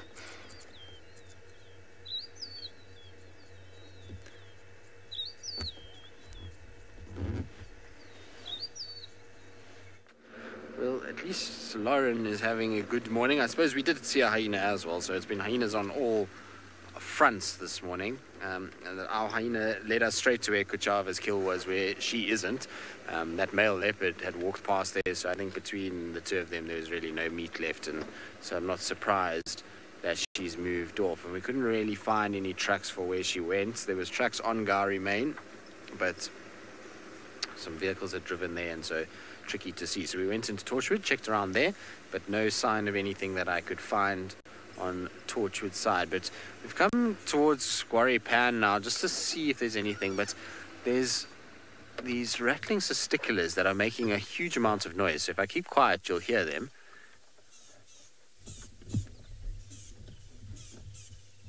Now, those birds are shouting, and they generally, when they make this kind of sound, is when something is disturbing them. That could be anything from an owl, a snake, a mongoose, a lion, a leopard. Any of those kind of things cause them to be like this. But the fact that they've been going for so long and we can't see anything, is I doubt that it's going to be a cat that is, because otherwise it would be a cat that's moving if they were making a lot of noise like this. So maybe a little snake that's somewhere in this area, but we just can't see it. The grass is so long. If there's a snake in this grass, there is absolutely no chance that we're going to be able to actually pick it up. So I just thought I would check here just in case, because it's always good when you get alarm calls just to double check and make 100% sure that you haven't missed anything. And we know Quarry Pan is an area that Lord Tlalamba likes to spend quite a bit of time, so worth sort of checking around. But we'll head off towards Buffelshoek Dam now, see if there's anything there, and then from there we're going to turn back down towards where we had those male leopard tracks. Heather, which birds have communal nests? In this area, buffalo weaver, red-billed buffalo weaver will be probably the main one that we would see. But in South Africa, you'll get sociable weaver that will have a communal nest. So those are probably the two main ones. There's probably a few others, but those are the two main ones. Here, though, the only really communal nester that we see is the red-billed buffalo weaver nests, which hopefully we'll be able to show you when we get to Buffelshoek Dam. I can't remember if there are any there. I'm not sure, actually. There might be in the Torchwood, in that area. I think that there is. Sure, Ellies have done lots of damage in this area. You can tell it's been marula season because there's just Ellie damage everywhere. But the other reason why I wanted to check Buffelshoek Dam is also because Tingana was left inside Buffelshoek last night, and apparently there was a male leopard herd around in Singa Camp, which in Singa Camp from Buffelshoek Dam is kind of directly north, and so maybe Tingana's now kind of done his loop and is starting to come back southwards towards Torchwood, Buffelshoek Dam area. So it's a good place and just to have a quick scratch around. Unfortunately, the male leopard tracks that we were following earlier, when we bumped into that hyena, have crossed over our tracks back into Little Gari. So I'm pretty sure it's that skittish male that's around. That's what I think anyway. I mean, I might be wrong, but pretty sure it's him. And it's typical kind of behavior of a skittish leopard is to cross over the back of you. And you know, they kind of often will, when they're shy, wait for you to go past and then cross behind you. And in grass like it is now, you won't spot them. David, any updates on Hukumuri and Shadulu's cubs? Yeah, they were seen, what's today? Not yesterday, day before. So 2 days ago. Healthy, fine, both of them there. So everything is okay with them.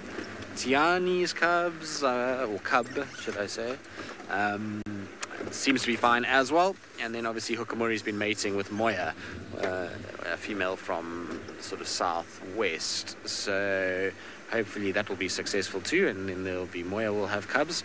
And then basically all the females are covered at that stage. It's going to be interesting to see what the boys do, because they're not going to have too many options available to them. Although Nkanyeni theoretically should start coming into an estrus cycle. Tandi and Kuchava obviously now, if her cubs are gone. Certainly you haven't seen any sign of suckle marks on the Kuchava when we saw her the other day, so I'm pretty sure. And the fact that she fed at that carcass and didn't leave it at all is a good indication that those cubs, I'm afraid, are probably no longer around. So she should start like I said, going into estrus. So should, there's our buffalo weaver nest that we can show you quickly. So should Tandi and Nkanyeni. But other than that, I don't think there's any other females really for the boys to kind of cover. Sabui's got a cub, and so do the rest. So there's one of the communal nesters that we were talking about earlier. That's a nest that's got all kinds of little chambers in it, and each little pair will have their chamber where they'll lay eggs. It looks like a sort of shaggy, shoddy nest, but actually they're very well constructed and super kind of well built in that they use all kinds of thorn trees on the outer side of it. And so if you go and try and touch that, you're just going to get cut up to ribbons. But inside, it's all lined with the nice soft grasses, and it's kind of all sort of puffy inside. So it's really very well done, and only the birds themselves can kind of get in amongst that. The other predators are going to really struggle to move around on that spiky nest. So cleverly built. Good. We're going to have a quick look at Buffelshoek Dam, see what's around. I doubt there's too much because there's a water buck that looks quite relaxed. But in the meantime, I'll send you back across to Steve and see what his plans are for the morning.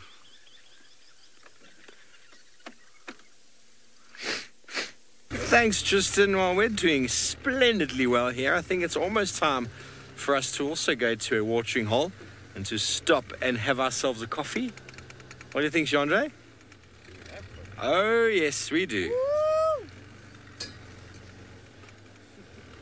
Very exciting. Very, very exciting. I got a new flask yesterday. This flask I used last winter for coffee, and I've been using it the last couple of months for cold water, because there's nothing nicer than a flask to keep your water cold.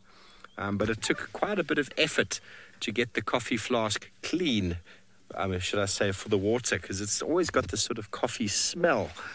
But I managed to get a new flask yesterday, so now I've got a coffee flask and a water flask permanently, so I'm super happy. I'm just having a little look across the drainage here. There are lots of hyena tracks coming in this direction, and there's some termite mounds we're just trying to scan, because with these hyena tracks there are some little tracks as well. So some young hyenas have been moving around. Quite strange for them to move quite far unless going to a den site. So maybe some of the Djuma clan have moved. We don't know. Always worth checking out when you find young hyena cubs tracks moving about. But Emma says there's nothing worse than a super smelly flask. And well, my flask has still got that little bit of a tint or taint to it, but I haven't put coffee in it in about 2 months. But today it is back to being a coffee flask. And my new flask, well, will stay nice and clean and crisp. Nancy, what do you mean no bush coffee? I've definitely got coffee, but I am not making it out of any plants today. No. There's lots of coffee substitutes out in the African wilderness, but, well, none of them are quite as good as a beautiful hot-boiled kettle with a plungered coffee that we have much of back at camp. And I think Rusty's hoping he brought a cup now. Did you bring a cup, Rusty? No, I was going to borrow his. Chandra, did you bring a cup? Chandra brought a cup. So we'll be able to balance. We'll be able to balance our coffees. But now that we've spoken about it, all I can think about is a coffee. So let's go find a nice little spot. I know that Emma's now craving a cup of tea. She doesn't do coffee, do you, Emma? I've never known you to do coffee, only tea. And she does a lot of tea every day. She is a tea snob. And I believe you've got a little bit of an addiction to the chai tea now, Emma. I do understand. I do take full responsibility. I brought chai in. I brought it in on the shopping list coming in last year. And now, well, Emma and I used to drink lots of chai together. And then I stopped drinking as much chai, and she's hooked. Now she's drinking enough chai for both of us. I'm a tea enabler. Okay, well, that is a little bit of a fuzzy... No, that's from the grass. Sometimes the grass can leave very interesting tracks from the wind, which look like a drag mark. And, well, we know when we find drag marks how exciting it can be. Either a leopard with a kill, or, well, the hyenas dragging their prey all the way back to wherever it is that they will like to finally feast on it. But we're just doing a nice, deliberate little look here. try see if there's any activity. This is the area we last saw the Princess Tlalamba. And, well, we're just going to have a scratch around to see what we can find. And, well, while we stop and have some coffee, let's go to Lauren, who's enjoying her snacks with her hyenas.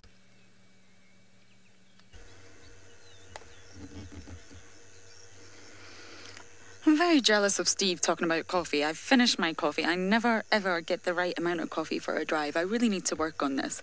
And talking of flasks, have you all seen the size of Tristan's flask? Now, if you haven't, we must go to him and he must show you the size of it. When it's full, I generally cannot lift it. So Tristan must have the biggest biceps in the company from actually utilising this flask. It is amazing. So if you haven't seen it, we definitely need to take a look at it. Now, I want to show you something, and I have found this from Twitter, so I am stealing it. And I must say, first things first, Jamie Patterson is one of my favourite humans ever. She is absolutely amazing. She taught me a lot, and obviously somewhere along the line passed on her passion for hyenas. So I do love Jamie. I hope she isn't upset by this, but this is too funny. So this is actually a screen grab from what happens when you do Google phlegm and grimace, which of course we've been talking about all day, into Google. I hope you're able to get a clear view of that. We can see a buffalo, we can see a horse, a zebra, lions, many lions, and then Jamie Patterson. Jamie is right here. I hope you can see that. Maybe Emma can confirm, because of course the sun is really not working in any of our favours. But there you go. Google Images gives you a phlegm and grimace, which includes Jamie. Oh, for some reason that is just hilarious. So thank you for whoever posted that screen grab. I did copy it, and yeah, it's just too funny not to share it with all. So hope Jamie's not mad at me for that, because she is one of my favourite humans. So back to the hyenas. I'm going to turn around. Many of you are asking about Waffles. Of course you are. She's such an important... You know why I didn't mention phlegm and grimace earlier? Because I knew Emma was going to do this to me. I kind of went the long way round to avoid saying phlegm and grimace for this reason. And it's completely backfired on me. I love you too, Emma. Okay. My lips are very swollen from sunburn. So here we go.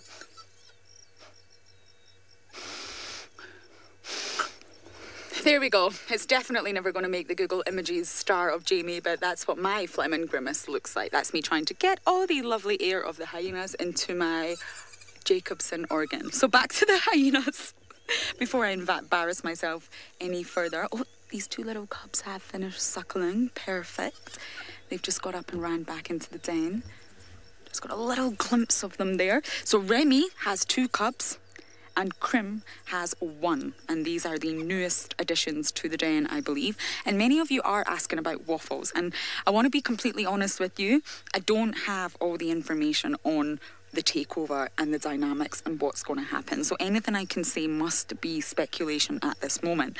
Now, my first sighting of Waffles was at the den. So she's definitely not avoiding the den. She is obviously still coming here. I just haven't been able to see any interactions with her and the others at the den. That's what I'm hoping to see. That's what I want to see. I'm just going to take my jacket off as I speak to you because it's rather warm. And unfortunately, I've just not seen that yet. So I do have good news, which I mentioned. There is a paper being released on Monday. And yes, a paper being released on Monday on rank, dominance and takeovers and matriarchs in hyenas. Now, I cannot wait till Monday. I'm literally counting the hours down. And of course, once I get my hands on this paper, because it's going to be the first paper of its kind, I will completely absorb it all and I will share the information with you all, of course. It's my favourite topic of the moment.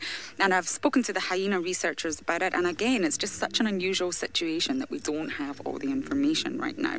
So Michael Fleetwood is of course asking, is it possible that Waffles just comes here to suckle Grenadine and Ilovo? Now, it's possible she does that. They are obviously getting much older now, but they are still suckling as far as I believe. And it's possible she comes to do that and leaves. But the other day when we did sight her for the first time, well, my first time anyway, she wasn't suckling any cubs. She just came, she had a sniff, she had a little lie down, and look at these cubs go. And she did just just leave again. So her role exactly within the clan and her sort of position here at the den is unknown to me at the minute. So I really hoped I would see her this morning. And she was in the area, so she's obviously been here. She wasn't far, but she's sort of disappeared off. Now, a lot of the hyenas disappeared off, and we are wondering whether they are catching scent of a carcass and going to investigate, because the Owinos made a buffalo kill yesterday not too far away from here, and that is actually what we want to go and investigate. Hyenas are very olfactory animals. They rely heavily on their sense of smell, which is so powerful that they will smell carcasses from far off. They weren't very interested in my peanut butter coated bananas, but they of course will be interested in the smell of a carcass. So we are going to up and leave soon, and that is what we're going to investigate. So it is possible that Waffles is on a mission, but with a belly that size, she is definitely full. She's either full or she's going to explode. Kenny's asking a question. I'll just get Emma to repeat that. I was too busy yapping about the fullness of Waffle's belly this morning. It was quite extraordinary. And once Emma repeats that question, I'll get back to you.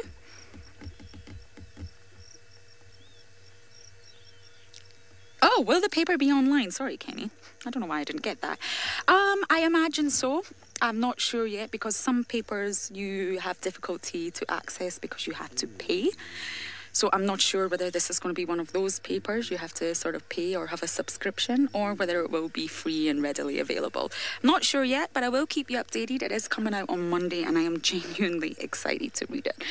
I don't know if that's a bit geeky or not, but I genuinely can't wait to read. And then this paper itself might give us a sort of indication on what is happening here. But I do believe the situation in the North Clan is rather unusual.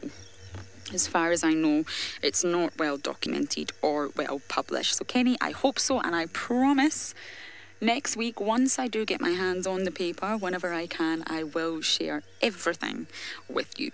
And if it's readily available, then of course I'll share the document with you too. Okay, so we are going to send you back down to Steve in South Africa, and hopefully he won't be talking any more about flasks, because I'm very jealous, but let's go and see what he's up to.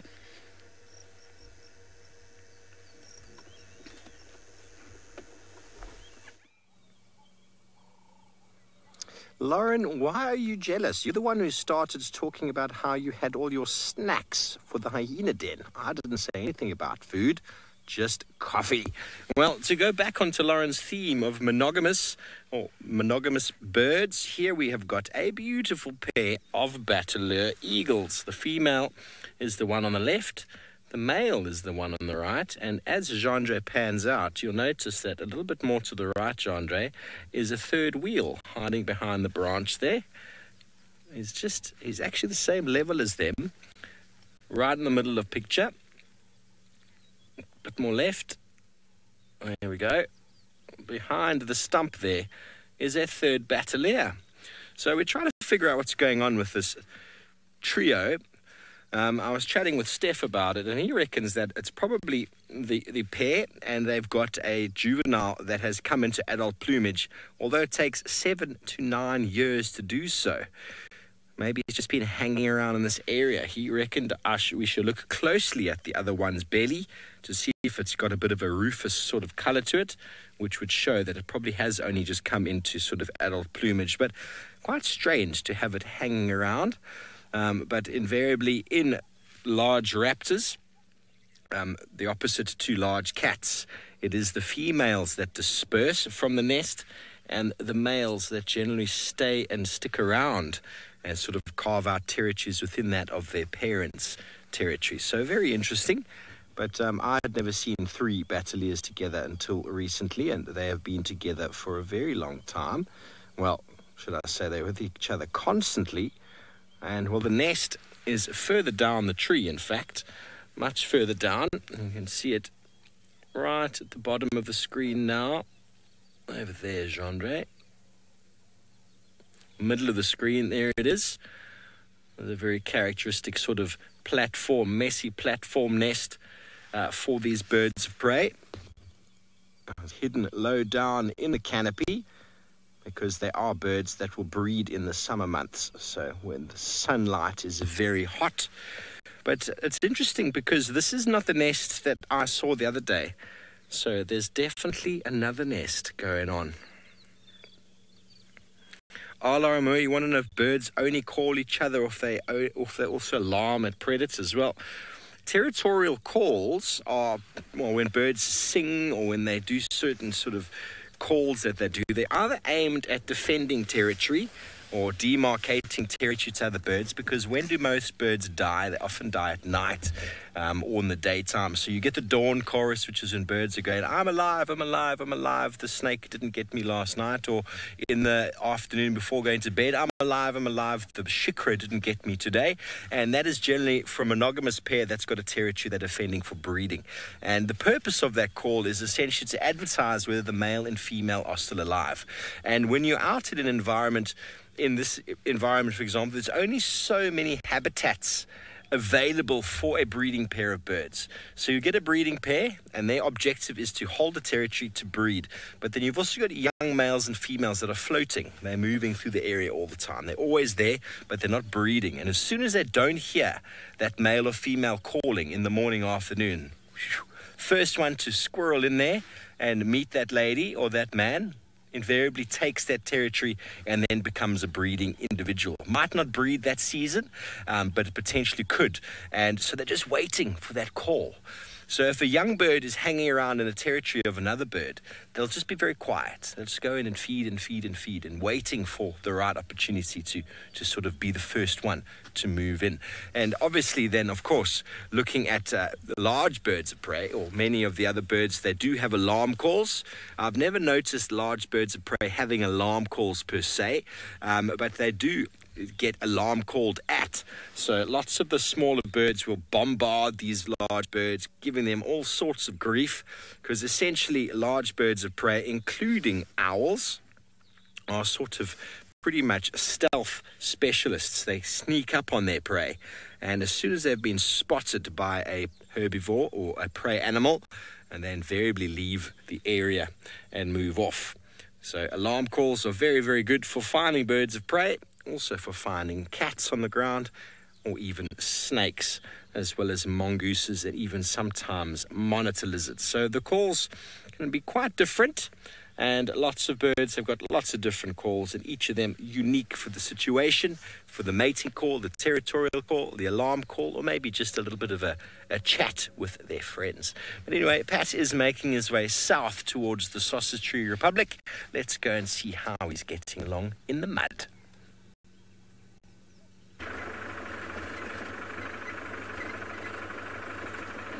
Yes, I'm hoping I have some luck to these sausages.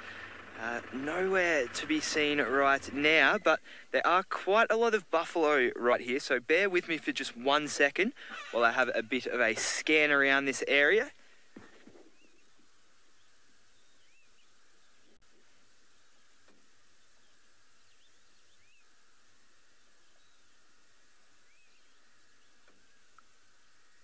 So I know that they have eaten recently, but I just wanted to see if the buffalo did spark any interest or whether it's brought them around this area. Nothing as of yet. There is a tree full of raptors though, of some description. I can't quite make them out with my binoculars. Let's have a look here on the monitor. No, perhaps these are not raptors. Oh, yes. Very, very cool. I don't quite know what birds these are. If anyone does know, please use that hashtag SafariLive to chime in. It looked like vultures to me first, but perhaps not. Anyway, continuing on, looking for these sausages.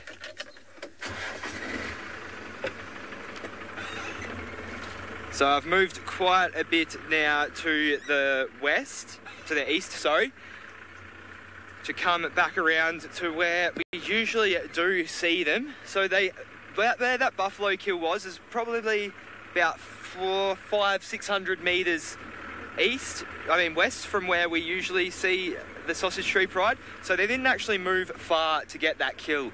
So hopefully they have stayed relatively close within this area. And now I can feel that sun is warming up pretty quickly. So if they are active at all, I'm not sure whether it will be for much longer. So now would be the time to find them if they are about.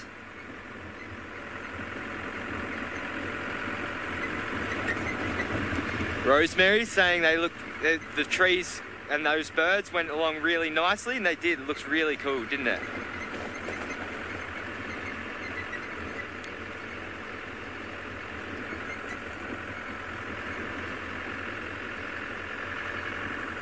Hello, Mr. Buffalo. Has anything tried to attack you at all today? And if so, where have they gone?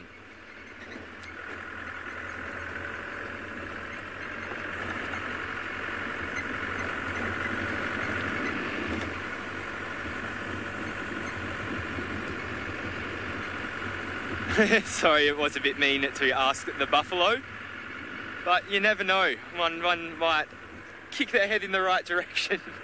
No, that is very far-fetched. I'm obviously not expecting that to happen. And I wasn't seriously trying to communicate with the buffalo then. I'm not on that level of telepathy. But I am going to ask more animals whether they have seen any lions. In the meantime, though, let's go back down to South Africa and see what Tristan is doing. Well, Pat, it's okay if you communicate with buffaloes. We're all a bit moggy when we work here, and so it's okay. If you do decide to start talking to animals, you'll have joined the club, basically. We all do it at some point in time.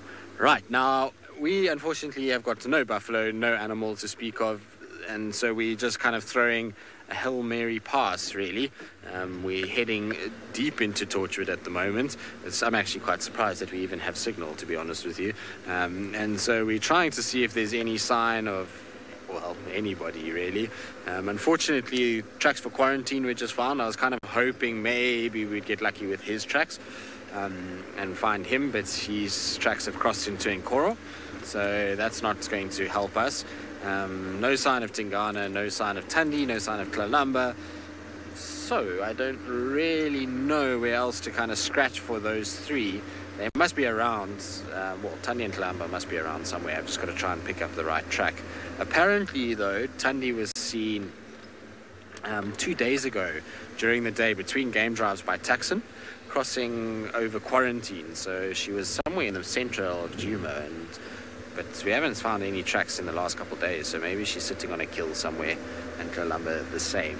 But yes, Emma, it has been an exciting drive. It's been an exciting drive of grass and sunlight and trees, but it's beautiful. I will say that it's very, very pretty at the moment after the rain. Indigo Girl, indeed, it is the Secret Leopard headquarters. But the problem is that we can't really kind of delve too deeply into searching for our leopards in this part of the world, because it just gets a little bit, signal becomes a bit dodgy and it gets thick and it's hard to find them. But certainly this is like the vacation club. They know that if they come here they can have a little vacation for a few days and then they come back to work. And in Tandi's case, she's decided she's in retirement mode, so we don't see her ever really these days. She's decided she's going to be on full-on vacation mode, and she'll eventually kind of show up every now and then for important events. That's what she's going to do. She's that family member that travels all over the world but only makes it to the odd Christmas or birthday or something like that. So that's how Tandi is at the moment. We'll sort her out though, don't worry. Have a stern chat. We'll have an intervention as a... Is that how you would like to be, Emma? So Emma says that's how she's going to be when she grows up. But Emma, you're already grown up, I'm afraid to tell you. I know this is a shock and a revelation, but I'm afraid you are already grown up, and so you're going to come to that realization that we are not going to be those people that travel all over the place. Although I suppose we have traveled quite a lot, so I have traveled quite a lot, which is good. Right, now our signal is breaking up apparently, so we're going to try and kind of go stationary. In the meantime, I'm going to send you across to Steve, and hopefully just now we'll be able to find a leopard at some point.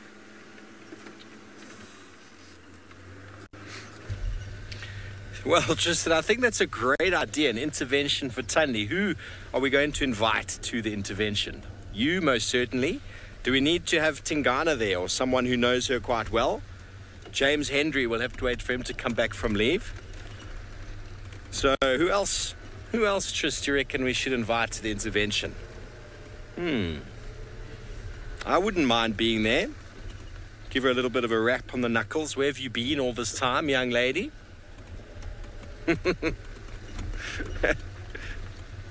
We'll prepare Banner, and Emma, you can bring the snacks and the tea, because you know it needs to be a non-alcoholic event, because you know we got to be serious. Snacks and tea. Well, on a more serious note, we are driving down the Leadwood Road from Chitakatlan, and Rusty's just dropped his phone and his notes on the floor, so I'm going to have to stop and wait for him to pick them up. You know, these guys from Zimbabwe, you just can't do anything with them, man. He's making lots of notes, which is a good thing. But he dropped his phone on the floor, and thankfully it's the sandiest of patches available. The ground is sandy like this, so his phone just bloops. Anyway, we're on Leadwood Road, and we're driving down. This is an area that between here and Mamba Loop that Kalamba has been spending some time. So there's huge amounts of hyena activity in this area at the moment, and the tracks all over the place. Here there's plenty more of them as well, and I'm not sure what is going on, where they're going to, what is happening, but they're up and down this road, which is often a sign that they're either on their way to a carcass or someone's got a kill in a tree somewhere. Not long ago I found Comet over here, and we followed him into the bushes here, and we got a Tingana on a kill that he most likely stole from Tundi. That's why she's so grumpy these days. But then justice or karma would have it that the Nkuhumas would come back the next morning and steal it from him. So we're hoping that these tracks are going to lead us to something like that. They quite often do. But then also it's quite difficult to see far into the wilderness there, bearing in mind that if a leopard is somewhere in there, then you have to look from a distance. Kelsix, yes, the second season of SABC3 I think will be quite interesting. We had a meeting yesterday. We were sitting with Nikki and Jamie, myself, Jean-Dre, Tristan were there, just going over the last one and seeing what worked, what didn't work. So it was quite a nice sort of productive chat. Okay, so I'm definitely going to have a little look around here, because this pathway heading that way and that way is covered with hyena tracks. So I'm going to spend a few minutes in this area, see if maybe we can come up with something, because there's some very fresh hyena tracks there. Very, very fresh tracks moving in both directions. So this pathway does also go towards the left-hand side. It heads south straight towards Chitwa. So it's possible maybe they were just going to go and drink. But these pathways are often a good hive of activity, and we get lots of hyena tracks heading in both directions. It's always worth following up to see what you can find, because they got very good noses and very good senses of all sorts. And well, if anybody can find a leopard, it is them and Tristan.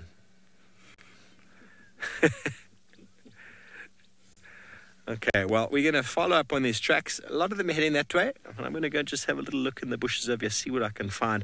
In the meantime, I thought Lauren was going to be staying with her hyenas all morning because she had snacks, but it sounds as if she's left. I have indeed left the hyenas because we've had a few updates of different things. So there is supposedly a male lion around here, a lone male lion, very close to where we are. So we're just going to have a little look for him. And we did hear an update. There's 2 cheetahs around. But they're very far. So we're going to have to make a decision to go or not to go, as he says. It's about maybe an hour's journey. I'm not sure. I'd really have to put my lead foot down. So I need to figure that out, whether we can actually make it to the cheetah or not. But we are currently looking for this male lion. We just got a report. He is somewhere nearby. Rod is asking what male lion coalitions are around. Well, we did see the Aldonio Payek male coalition, and we did encounter Kipuli. There's actually quite a few male lion coalitions. We did actually see the Triangle Boys the other day as well. So from a comparison to Juma side, sorry, I'm just keeping my eyes peeled as I don't think the lion was too far, probably up here where the other vehicle is. There's a lot more male lion coalitions. Obviously the main, most established one in Juma is of course the Avokas at the minute. The Birmingham Boys did head south out of our traversing area, but here there is a lot more coalitions of male lions around. So I'm just going to let this vehicle pass.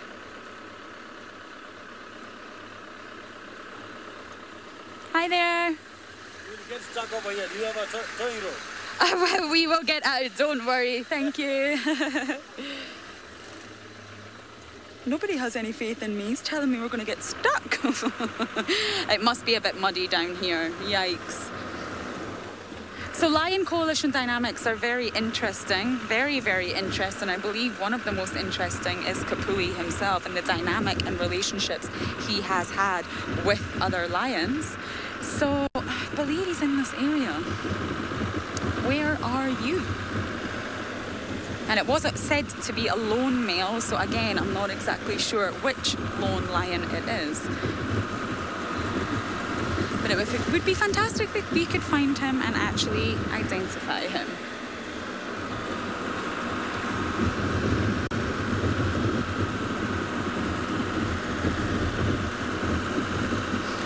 Romit is asking what part of lion dynamics baffle me the most. Baffle is maybe not the word I would use. I just think lion dynamics as... Sorry, Emma, I've got absolutely no idea what you're saying to me. Yes, lion dynamics just in general are really interesting. Now, the male side of things in the coalition is indeed interesting. How they're actually able to form the coalition, especially unrelated males. Now, for example, one of the most perfect examples I can give is, of course, the relationship with the Nkahuma males and how he managed to bond quite well with the Mangeni males. That was a lovely, lovely, perfect example of bonding in unrelated males. Now, it is the pride itself with lions that just absolutely blows me away. The social cohevic dynamics with lionesses is so, so strong. The pride is everything. It's everything to a lioness. And of course, we've witnessed many times lionesses that get lost or get separated from the pride. And it's quite a distressing thing to watch. The lionesses, well, in my experience, especially with the Nkahumas, when they do get separated for whatever reason, they've went after a kill or they've wandered or they've just somehow been left behind, it's very stressful for them and they don't necessarily always like to be alone. The other day we actually witnessed who we think to be an Owino lioness on her own, just contact calling continuously. She looked skinny and she was just sitting, contact calling, what we assumed that she was trying to find her pride, and it was quite sad to watch. And they will find one another, but the pride is evident to a lions, and that is the dynamics that absolutely just astounds me. Now, I thought we would have came across this male lion by now. And obviously that other vehicle said I was going to get stuck, so it must get a little bit messy up ahead. Which I hope not, because I'm determined not to get stuck. You all know that by now. I'm winning in this wonderful not getting stuck streak. I believe the lion is stationary as well, so yeah, I think he's flat. A beautiful flat cat for the morning. Let me just have a look around. Oh, yeah, okay, could possibly be up here. Let's go. We're actually down by the river. I didn't actually expect to come down this way. Our plan was to go and look for the potential Owino kill that was made, which of course may not be there, but it's always worth going to have a look. But since we got told this male lion is down here, that's also worth checking out. The cheetahs is maybe not doable for this morning's drive, but it's definitely something we can check out for the rest of the day. So So a lot of people are wondering about the albinos. Yes, Patrick saw them yesterday, I believe, and they were said to have made a buffalo kill. I'm just going to check. Is it straight ahead, James? Yeah, I think that's where we were directed to. Yes, the albinos were seen yesterday by Patrick, and they had made a buffalo kill as well as the sausages. So both of these prides made a buffalo kill yesterday.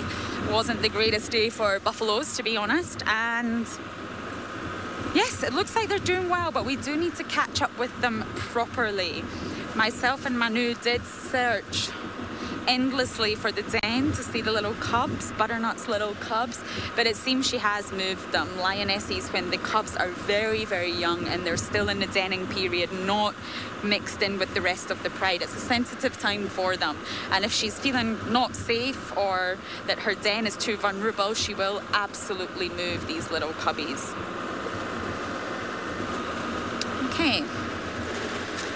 I honestly have no idea where this male lion is. We did get informed he is just down here. So the directions weren't too accurate, shall we say.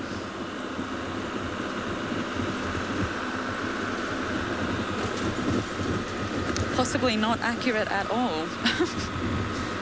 But we will go down just a little bit further to the river. So there is someone else on the hunt for cats who still has to show you his flask. So I think it's now time to send you down to Tristan and see how he's getting on.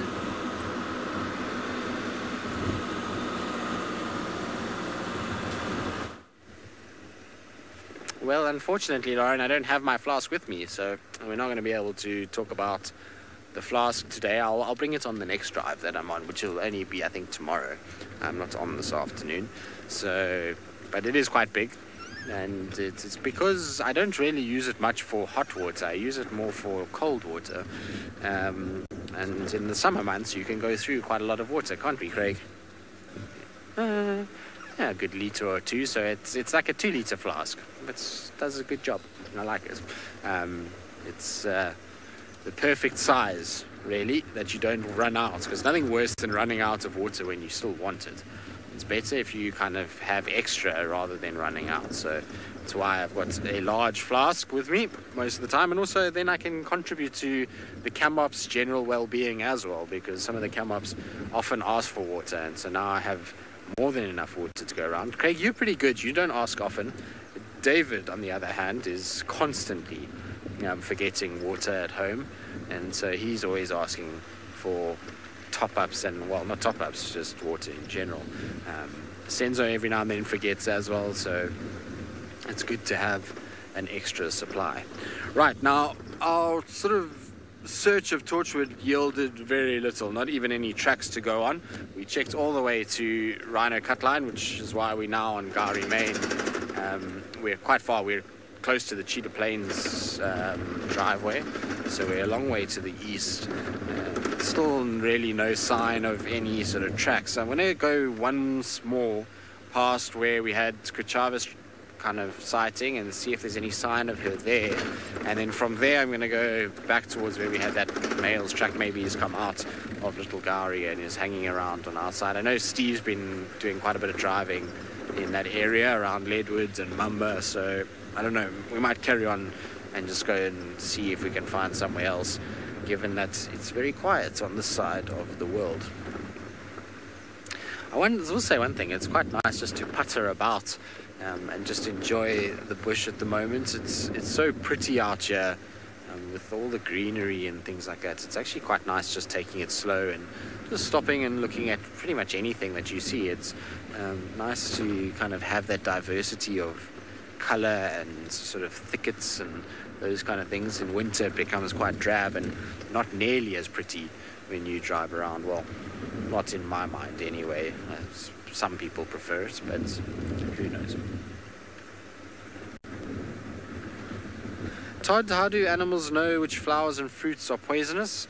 Well, generally with any kind of toxic plant, what you'll have is they'll be brightly colored. So they'll have, fruits will be red with black on them, or bright orange or something like that that indicates that they are not to be eaten. So that's generally how it works. So remember, a lot of the animals that eat fruits and flowers and those kind of things have very good color vision, and so color really is the way to tell that, and probably smell as well. So you find that some things that are toxic will probably have a certain smell to them, which will make things a lot easier for the animals to know what to eat and what not to eat. Good, we're gonna do little sort of loops around. We'll see what we can find. In the meantime though, off to Steve and a soaring bird.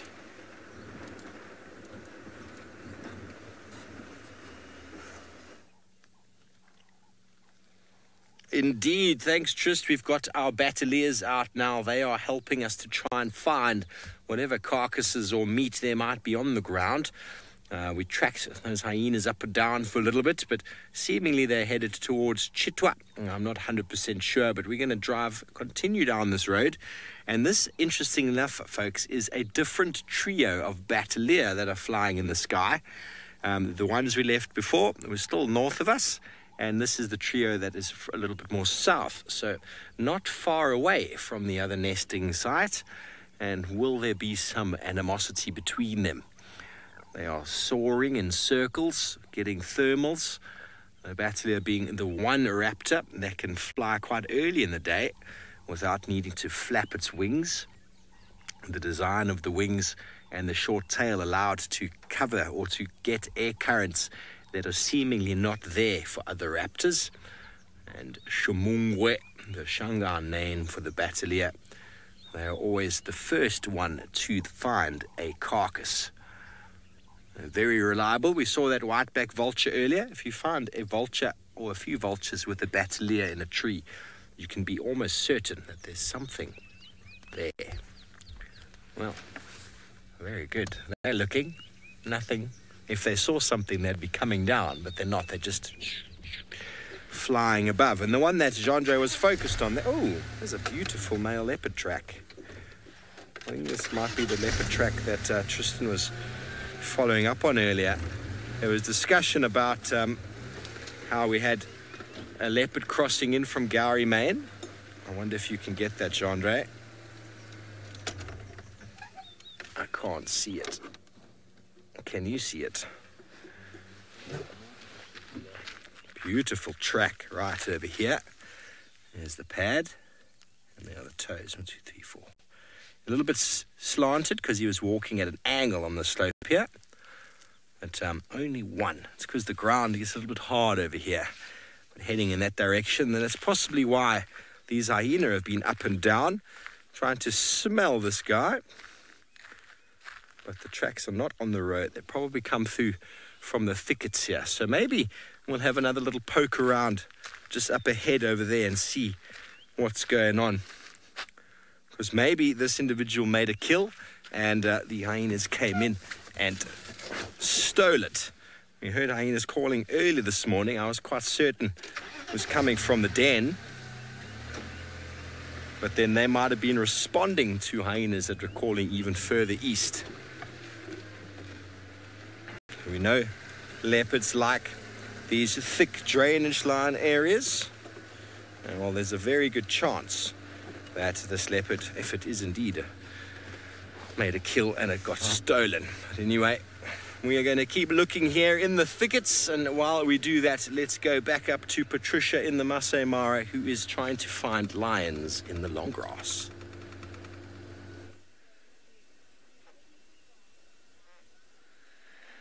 Well, still no sign of these sausages, but I have come across another large animal in the form of a bird, the largest flying bird. There is the Kori bustard. It's the first one I've seen here in the Mara, so I'm very actually happy to see one. So I just thought I would stop and give you all a quick look at it as it wades through the grass here. Of course, it being related to the other bustards that we get here, such as the black belly bustard, which are a lot more abundant. Very cool bird, very cool to see in flight as well, just owing to their sheer size. I believe this one is a male. There is a bit of sexual dimorphism. I can't see whether it's got the throat pouch or not, but it does look like a large one. And the females do tend to be that bit smaller. Anyway, continuing on.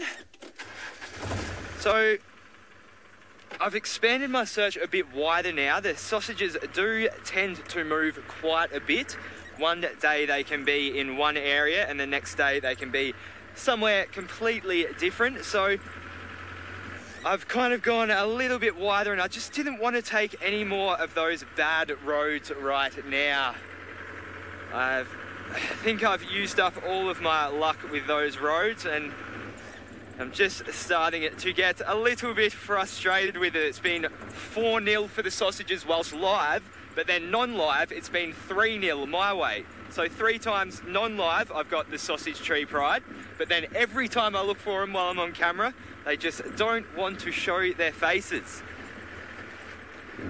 So, I'll just take a deep breath, let it go.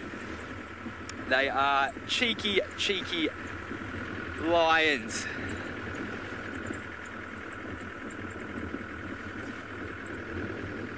Now, I'm starting to get a bit curious. I've just been thinking a bit about what happened yesterday.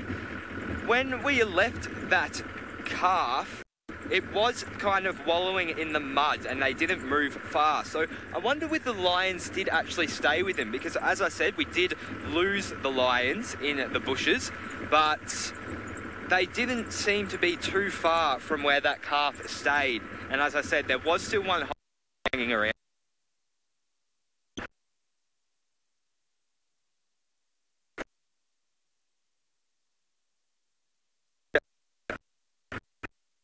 Has happened in the day and to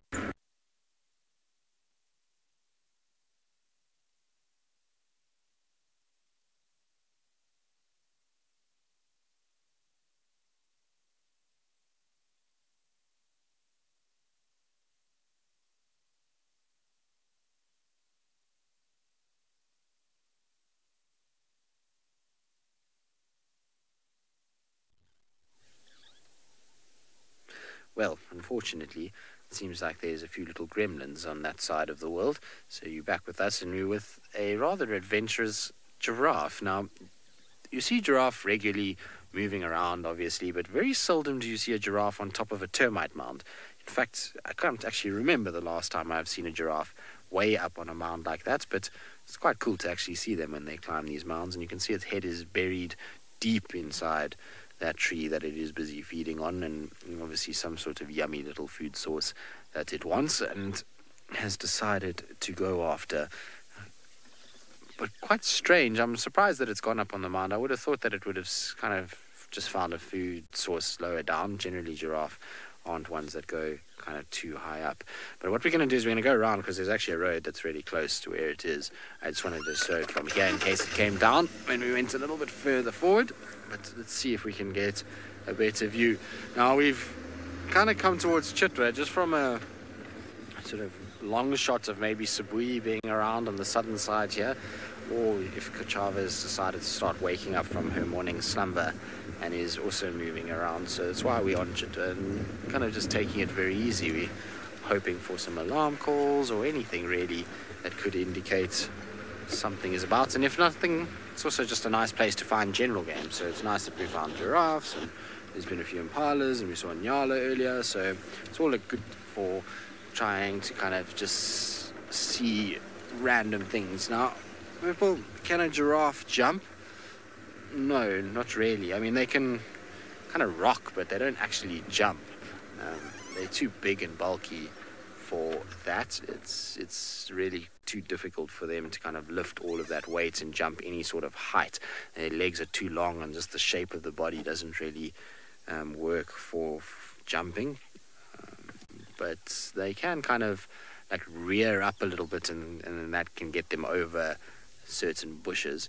But obviously this buffalo thorn, I wonder if it's not fruiting at the moment. Let's have a look with the binos. If the buffalo thorn has not got, well, I mean, Steve was talking about substitutes for coffee earlier in the day, and so this is one of those that does. So I'm just trying to see if I can see any of the fruits. No, they're just eating the leaves.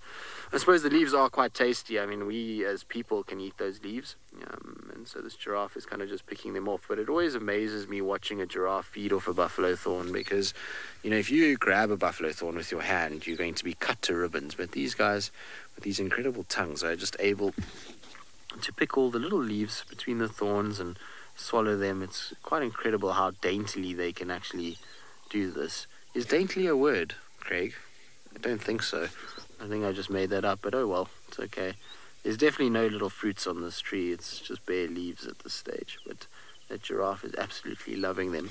Now, there's a big male giraffe that you can see there. You can see he's got massive kind of bulbous head with these bony deposits on his forehead, which you won't see on a female.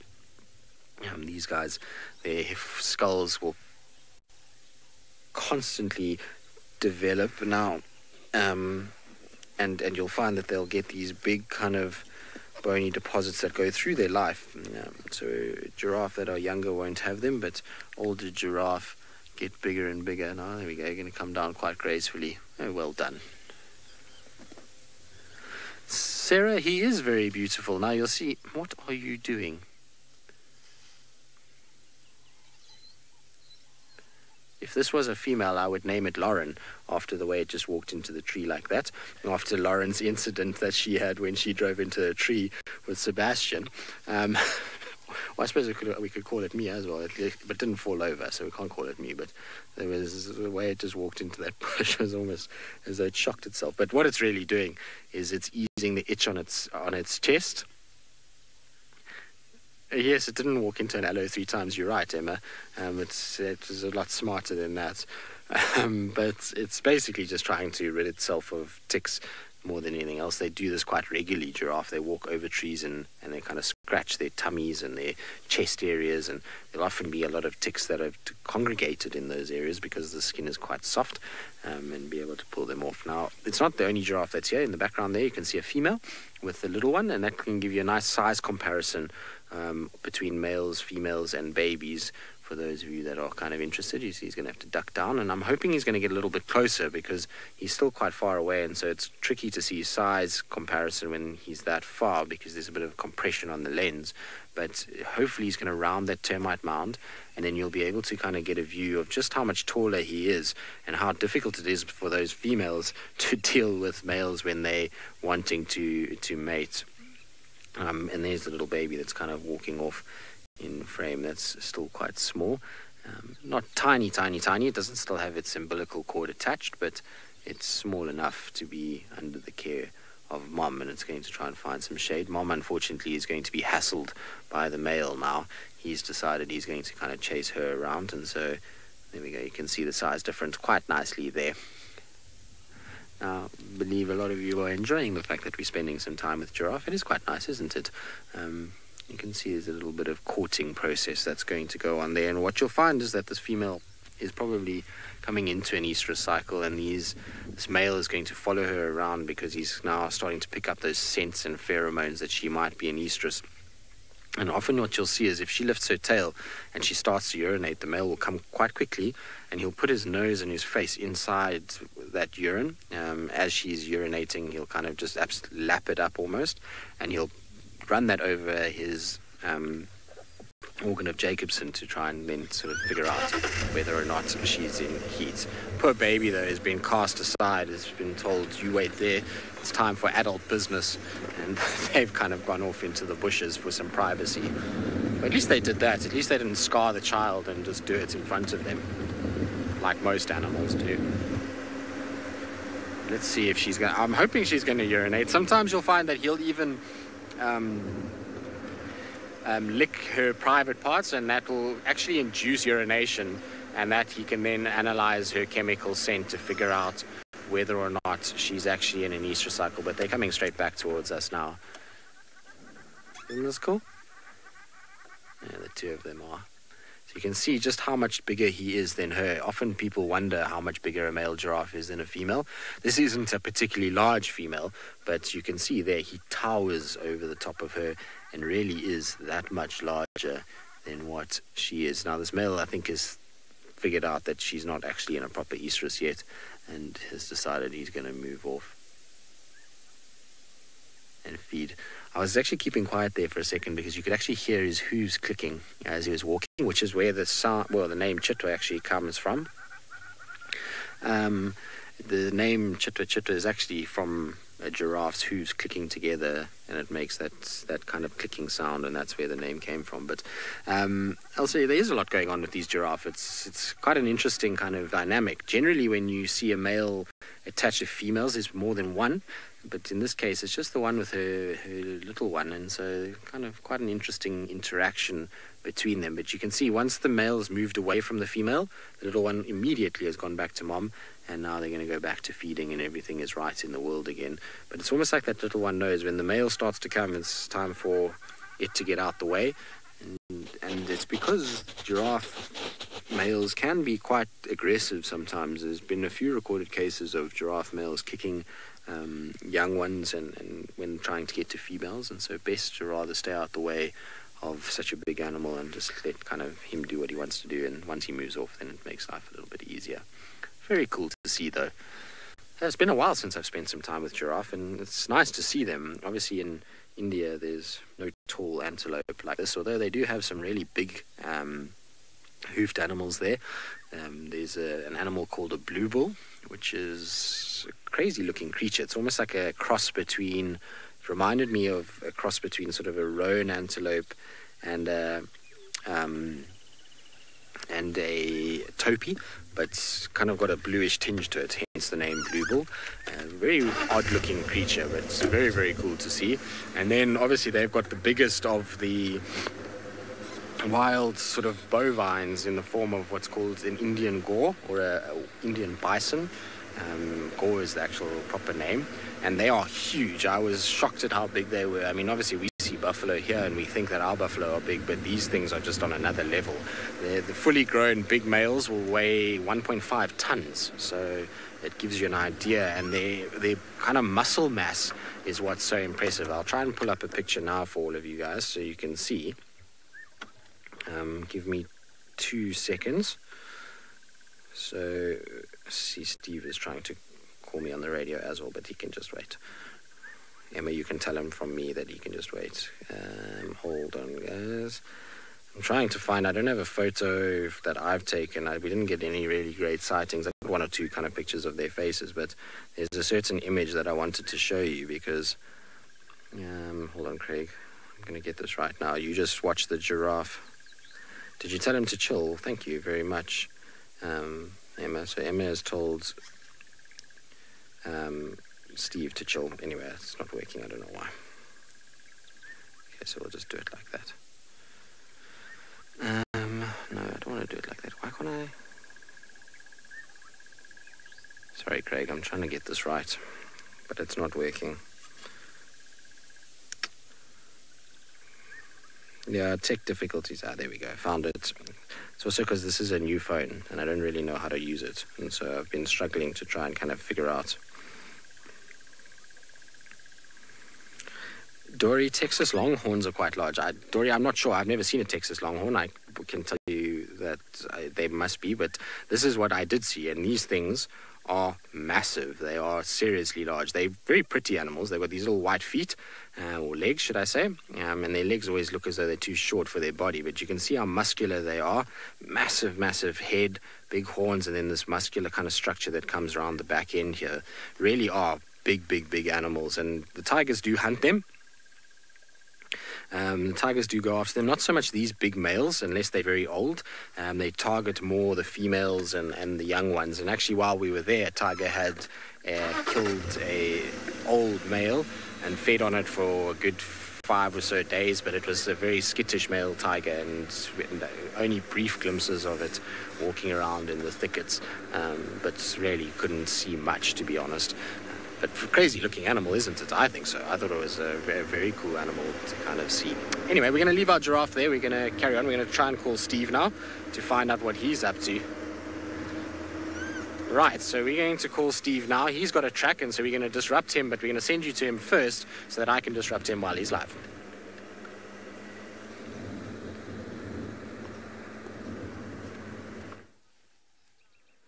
Thanks, Tristan. Well, we're on our fire break, the southern fire break. We just came off Leadwood Road, following those hyena tracks. Still lots of hyena activity. And what we found here, which is quite interesting, it's very likely two different male leopards because they're walking parallel. I'm now in my own shadow, which is a problem. Let me find a few. There we go. Here's one male. Over there, walking this way, parallel. And then a second male just over here. So it's very likely that this is a different two male leopards, different times. Very likely one might have come from the north, one from the south, and they maybe walk along this boundary, scent marking as they go. For them to be this close, I doubt they would have been that close unless they had a proper fight. But quite often one will walk, the other one will walk and smell and do scent marking afterwards. If leopards do see each other, one will stand on that side and one will stand on that side. And they won't look at each other, they just growl and start drooling and maybe call and all that sort of thing without really having a confrontation.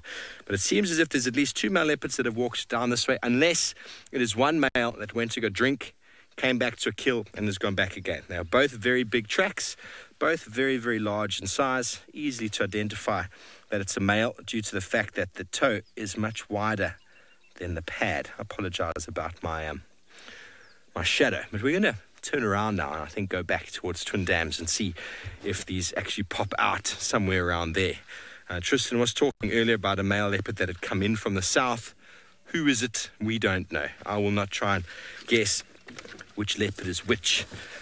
We get caught out too often. It's definitely a male, and it looks like two male leopards walking along side by side sometime last night with lots of hyena activity. I'm just going to go back and check Twin Dams. We kind of had a little bit of a look there this morning, but maybe not well enough.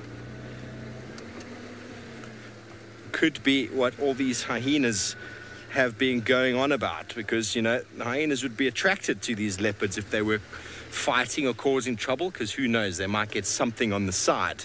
But in the meantime, let's go to Tristan, who has found something that either one of these male leopards would love to find in the bush.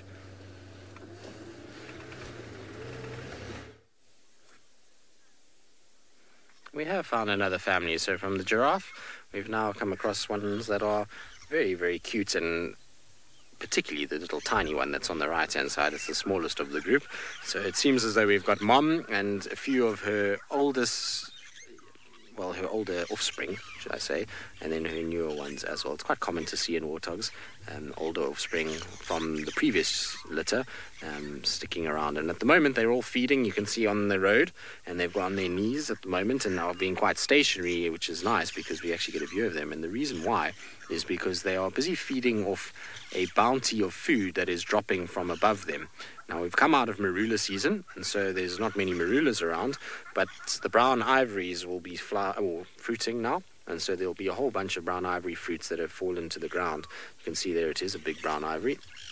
And so they'll be feeding off all those fruits. You can also hear a lot of starlings that are calling, and so they'll also be making use of that food item. And various other birds as well, brown-headed parrots and grey go-away birds. They'll all come kind of feed off this particular tree itself. Beautiful, beautiful example of a brown ivory, this particular one.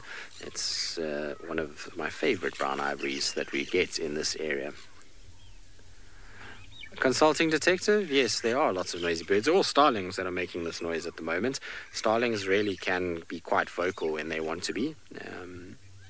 And funny enough, if you go to some of the the picnic spots inside the Kruger, and you'll find there that the starlings are almost deafening from the amount of noise, and they obviously are attracted by the amount of food that people leave around and crumbs and those kind of things. But they can make a serious racket, and you can't actually even hear yourself think from time to time. Right, let's just try creep forward because our warties have gone behind the mound. They seem to be quite relaxed because of the food source. So we're going to try and see if we can get a slightly better view of the whole family, because it's kind of just disappeared a little bit. Since we've been talking about India this morning, they do also have their own kind of, what would we call it, pig-like animal. They've got wild boars there that are quite a lot bigger than what these guys are, probably about double the size of the warthogs. Sarah, are there any elephants around? I've only heard of one group of elephants being seen that they were seen on Gowrie Main Triple M Junction, which is the boundary for us. So I'm not sure which way they went from there. But otherwise, no, I haven't seen any ellies yesterday afternoon or this morning. A few tracks here and there, but not really any signs that were fresh and worth following up on. But how cool is this to have so many warthogs and so relaxed? Generally, warthogs are quite shy and they'll run away, but these warthogs are, I would say, not even 5 meters from where we are, and because there's a really nice food source, and probably because these are the warthogs that hang around Chitwa Airstrip, they're used to quite a lot of traffic going up and down, and so they're quite used to vehicles, and allows us to get these really kind of close views of them. Now, what I was saying is that generally what you find with this, I also think it's 2 different females that have got 2 different ages of offspring here, because if you look, you can see the one is very, very small. That little one that's watching us now is tiny. But if we kind of pan off to the right, you'll see that there's other little ones, but they're much bigger. So I'd imagine those are from a female, and then the smaller ones from a different female. And you'll maybe have 2 females that have come together with their little ones here. Now, as much as it's great to be watching these warthogs at such close proximity and seeing them, I'm a bit worried because we have about 40 million starlings above us, and at some point one of them is going to release its bowels, and that means it really has. Did you get pooed on, Craig? Next to you. Craig, do you not think you'll be able to show them? Let's see, we're going to try to show you. Look, there's a poo. Craig almost got pooed on, so we're not going to be able to stay here. I'm sorry, Craig. Luckily that wasn't on you, though. That would have been orkies. Hey, Craig? It was a few millimeters. Did you get splashed on your pants, Craig? You haven't checked yet. Craig almost got splashed by a bird. So we're not going to stick around here for too much longer because poor Craig's getting pooed on, and we don't want Craig to be pooed on. But Craig, it's good luck to be pooed on by a bird. Luckily there's no monkeys above us because that's not good luck. But birds apparently pooing on you is supposed to be a sign of good luck. And so, no, exactly. No one wants to be pooed on really by anything, let's be honest. So I think maybe let's move forward a little bit out of the way of the firing line. We'll still be able to see the warthogs, but we don't have to sort of get Craig all pooed on. Oh, sorry, Craig, that's a mess. Do you want some toilet paper to clean that up, Craig? I believe the chat is lulling a lot. It's quite funny to watch Craig because Craig's having to do a squat every time he stands up to move the camera. Sorry, Craigie, hold on. Let me get you some toilet paper to clean that up there so that you don't have to worry about it. There we go, Craigie. You can hold off on that shot. You don't have to move the camera for this so that you don't sit in it because no one wants to sit in. And that was a big one too. That starling delivered a beast there, Craig. Did you blame it on the starling? Was it not the starling? Was it something else? Well, who knows? It could have been a hornbill. They also release rather large. Do you need more, Craig, or you're all right? Oh, we're good. Okay. Apparently we're good. Crisis averted. Spill on aisle 9 has been cleaned up, and we're all good to go again. Well done, Craigie. Warthog must be thinking, what the hell is going on? I wonder how many of these warthogs get pooed on, thinking about it, because they sit here and they kind of feed underneath the tree, and so they must get a few splats on them every now and then.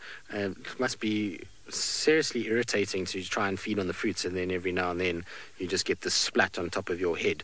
Not ideal at all. Anyway, we're going to probably carry on so we can avoid being pooed on, and we'll leave our warthog family in peace. In the meantime, though, let's send you up to Lauren and see how her search for those cheetah is going.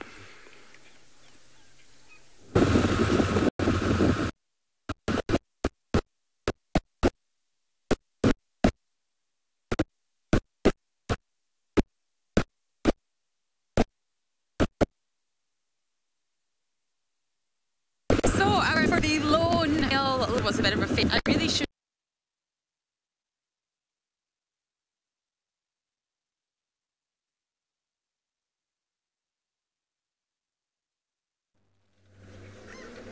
Right, so unfortunately, gremlins are still in control up in the Masai Mara with Lauren, and apparently there's gremlins with Steve too. So you're back with us. I'm busy getting rid of spider webs that are all over me.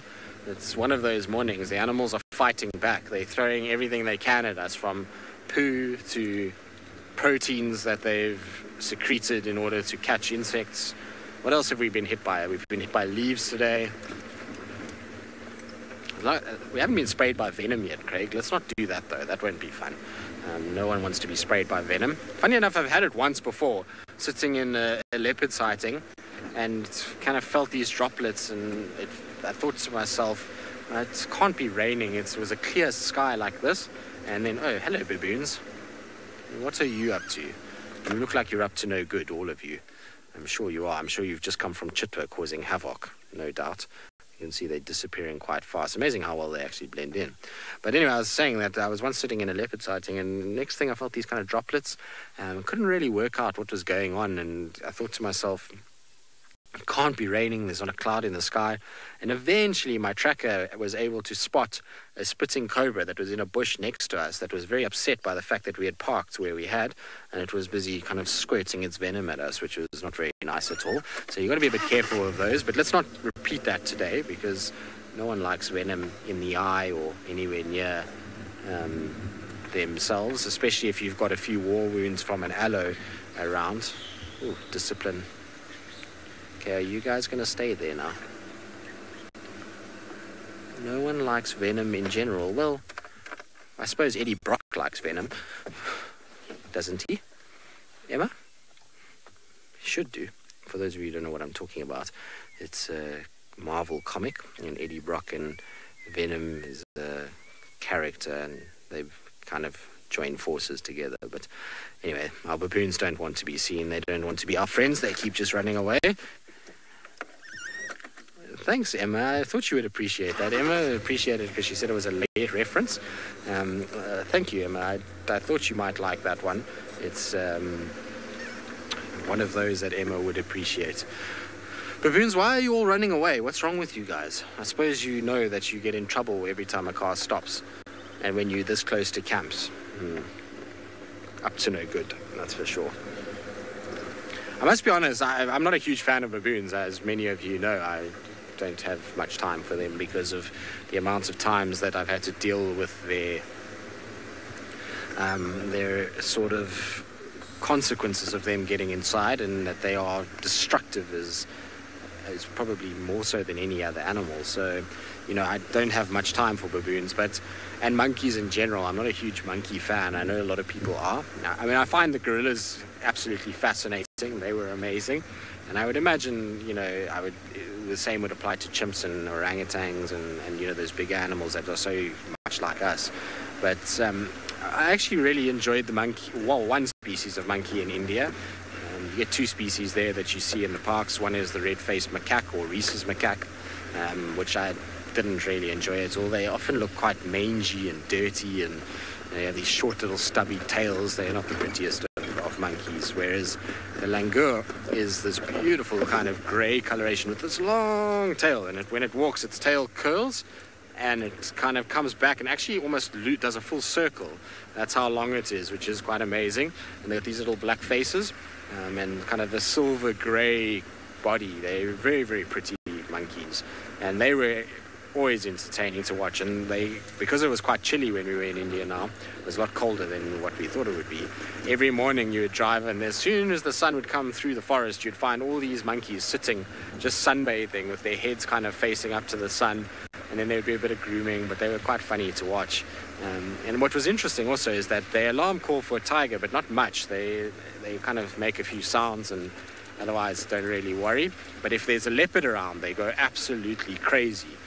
And while we didn't see a leopard while we were in India, we missed the one leopard that we went to go and see, which was a black leopard in a certain national park, and we went to try and go and see this black leopard, and we missed it by about 5 minutes. We got there and we could see the deer and where they were alarm calling.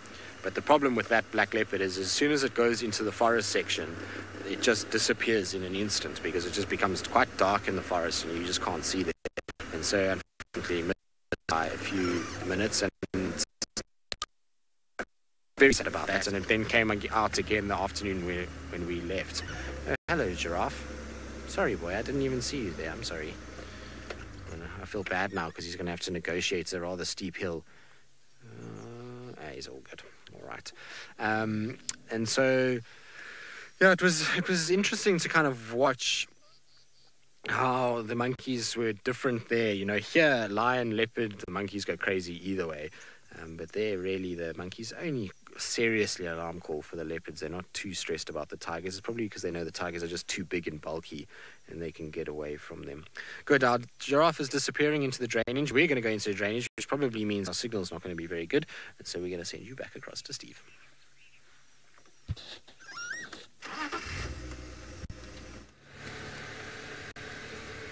Thanks, Tristan. Well, we do apologize about the Mara, everybody. They seem to have lost signal or comms. I'm not quite sure what, but these things do happen. So apologize, but you still got myself and Tristan down here in South Africa. Seemed to be the opposite way yesterday. Yesterday you couldn't get any Juma feeds. Now it's gone for Mara. Who knows how these things work? I really don't understand it all. Jandre, you understand it more than I do, I'm sure. Yes, he does. It's all very technical stuff, to be honest with you. But we've moved back now a little bit more further into Juma. We found those tracks of the one male definitely crossed out south, and that was the call we got given earlier. But the second male leopard tracks just disappeared. So we thought we'd try around Twin Dams. We went through the drainage there, didn't manage to find anything. And we're just going to continue on now until we can get any more signs.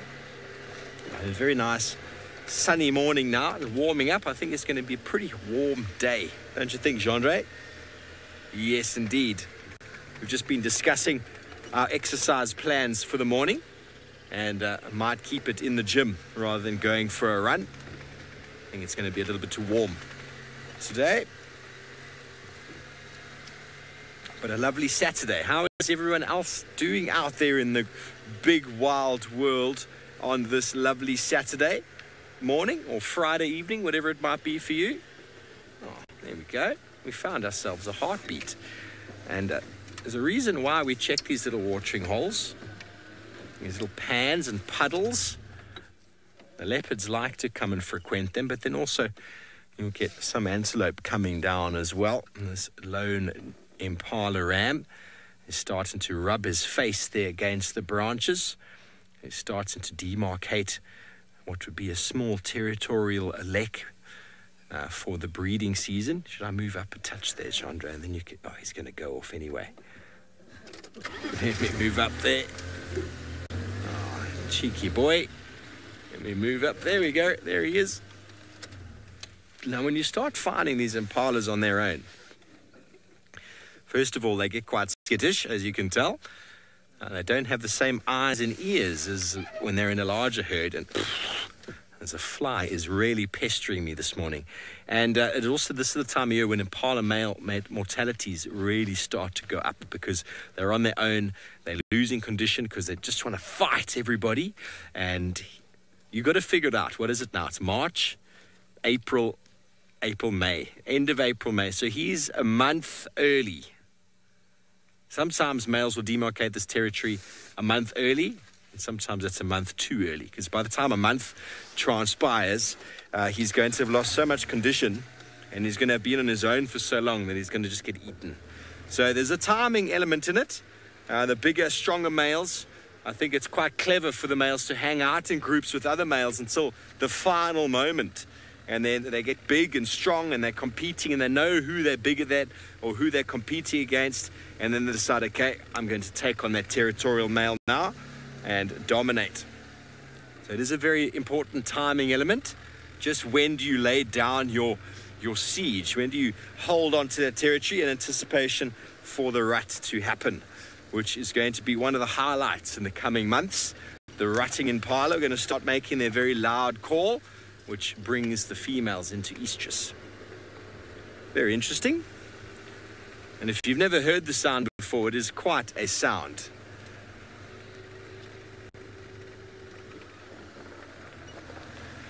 Romans, the Nyalas are still around camp. We're actually on Nyala Road South right now, which is in fact a road we commonly find the Nyalas in, and it's just down in the drainage there, a very secretive sort of animals, and we do have them around camp. And you don't really find nyalas on their own. Sometimes you'll find a male on his own, but he's generally not too far away from a group of ladies or at least a group of males. And they've got different strategies for predation. Their predation sort of strategies to stand very still. We were actually sitting on my step last night, my porch, and we watched the nyala come down and sort of stop in the thickets and then just slowly just look around and smell and listen and feel the environment before going any closer. That's what they do. They are thicket specialists. They're going to move through thickets and spend time in the thickets, and that is where obviously leopards are prone to catch them. But obviously impala a little bit more in the open. They're what we call fringe or edge specialists, and they use the cover just only now and again. The females will use them maybe for lambing, and the males might use them a little bit, but they generally try and be on the edge and in the open clearing between day and night to sort of avoid predators. They want to be able to see them. They don't have the same frozen strategy that you have with nyalas. Impala will get a wind of something. Oh, that went right in my ear. It's the weirdest feeling when a fly goes in and bounces off the side of your ear. Oh, sorry about that. So the impalas will run. They want to run away, but nyala will run a very short and then just stand dead still. Okay, so this is Nyala Road South. I'm going to get onto Central in a second and then come back down on Vulture's Nest and see what we can find.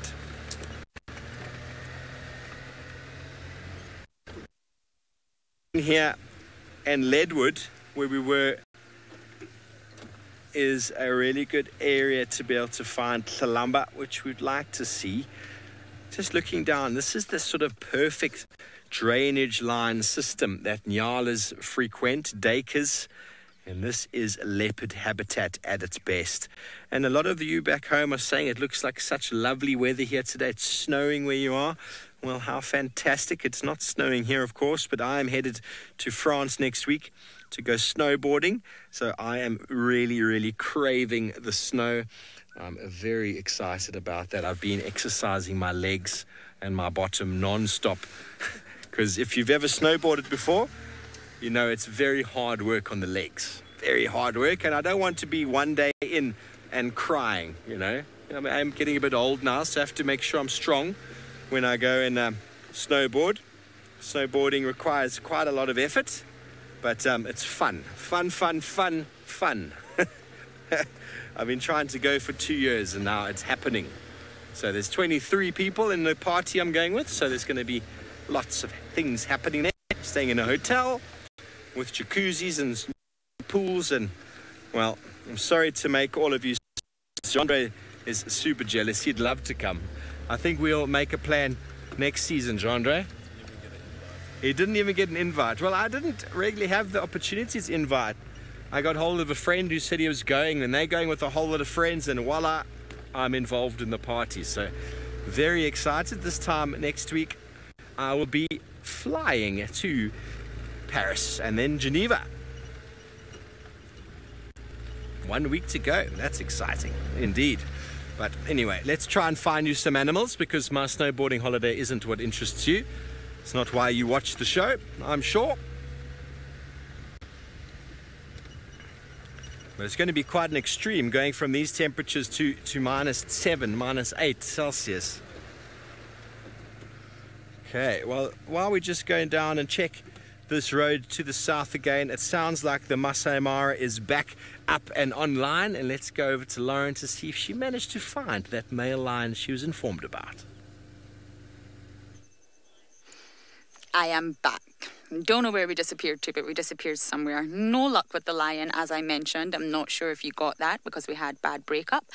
But of course the directions were not quite really directions after all. So here we managed to come across some elephants who have been engaging with one another with their trunk. Now it does look like we have a male behind from what I can see. I think it looks like a male. We're not getting the best angle here, and of course a very, very small one at the back. And going along my theme of monogamy, of course elephants aren't monogamous. For them, they're very, very highly social animals. And of course, their societies all focus on the herd life. It's all about the herd, with real strong social cohesive bonds and, of course, a very strict discipline regime. Now, you might not think it, but that is the core purpose of the matriarch, to actually ensure that discipline is instilled and that everyone is behaving. And if you think about it, really, I mean, if the elephants were misbehaving and running amok, that would be quite challenging for the world if the elephants were not sort of under some sort of discipline regime. So it is all about the herd. It's all about guarding, rearing, teaching, looking after one another, primarily teaching, actually. What are you doing, the back one? I'm very intrigued at this sighting, actually. These elephants have been entwining their trunks around one another for some time, and the back elephant, that I presume to be a male, will not seem to leave this elephant alone. Very interesting. Now, of course, bulls are generally ousted once they reach puberty. Just like teenage boys, I guess. They sort of go through a very hormonal event, and they can become really boisterous, very annoying for the herd, very destructive. So they're normally out about 12 to 14 years old, and they live in bachelor herds. Now, the most amazing thing is that they first get to mate around about approximately 35 years old. Now, they probably start going through their first major hormonal changes. It'll probably start around the 12 to 15-year age group, but then maybe by about 18, they will start to experience their first sort of onset must. It might not be full-blown, but sort to start of experience things. So if they're not getting to mate until they're about 35 years old, I'm sure you can imagine the frustrations for the male. It must be very frustrating going through these hormonal changes. And of course, it is a male elephant. Now, I believe we are maybe suffering from a little bit of breakup, so just to be on the safe, let's send back down to Steve in South Africa.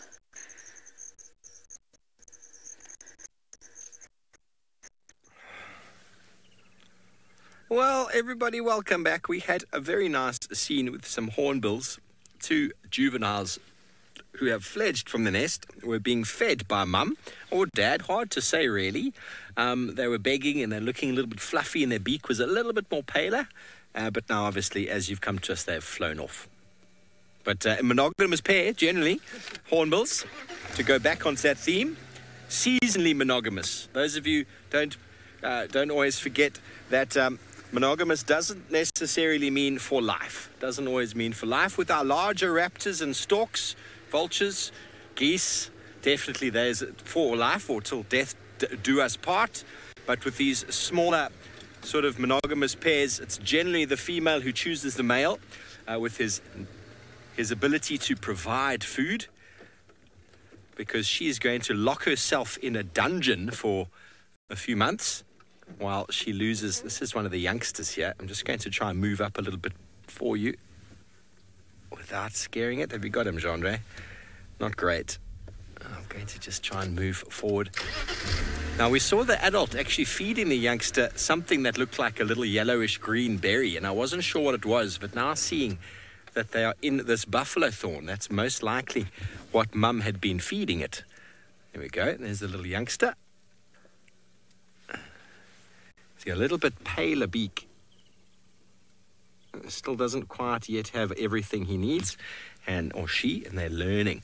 So essentially, mum gets hidden away inside a hole in the cavity in the tree, which she cements closed with mud and some of her feces, where she then lays 3 eggs. She starts incubating on laying the first egg, and then it takes a good day to produce the second and another day to produce the third, and we call that asynchronistic incubation, which means that they'll hatch at different stages. And we saw this female now, she had at least 2 youngsters. There might have been a third one, we didn't see it, but when you see more than 2, so 2 or 3 chicks hatch from a nest, that goes to show that the food resources that year were good. It means that dad was a good provider, and it also means that good food resources. The reason, here we go, it's got some more food in its beak. The reason for having the asynchronistic incubation is that if season is not good, the bigger of the 3 chicks will get all of the food and basically survive at the detriment of the other 2. So it's kind of like a insurance policy. One will definitely survive, the other 2 maybe not. But when seasons are good, when insects and food availability is high, then you'll get 2, 3 hornbills per nest actually surviving till adulthood. I know the last year or so, possibly not so much. The seasons weren't so great, but we've definitely had a huge influx of greenery, insects and fruit this year. So there's a good chance that a lot of the hornbills are going to boom this year, having lots and lots of babies. Well, fantastic. On we go. It has been a really nice morning out. The heat is baking down on us right now. We are looking forward to getting back to camp for a nice hot coffee and obviously our morning meeting and breakfast to discuss this afternoon. But it has been really nice out this morning, Jean-Andre. Thanks for joining me. Rusty, have you had fun? Rusty said it's been amazing, if you haven't heard. I don't quite know what I did that made it amazing, but thank you, sir. Just my company. Well, thank you very much, Rusty. Thank you very much. So everybody, I hope you've enjoyed yourselves this morning. We are going to continue the leopard search this afternoon, no doubt. They are around. We just don't know where they are. But Tristan Dix is back. And, well, if there are leopards to be found on the property, he will find them. So at least we know that if we do have any leopards around, we will find them. But for now, we're going to continue on. Maybe there's one last effort for a beautiful bird right there, the woodland kingfisher. We'll close the show with this beautiful specimen, another migratory bird and a monogamous pair who come here to mate for the breeding season. Very territorial over their holes in the tree where they have been breeding and will be leaving in the next few weeks or so. But everybody, thanks for joining us this morning. Thanks for your questions, comments and feedback. We will see you again later this afternoon. Have a beautiful day and goodbye.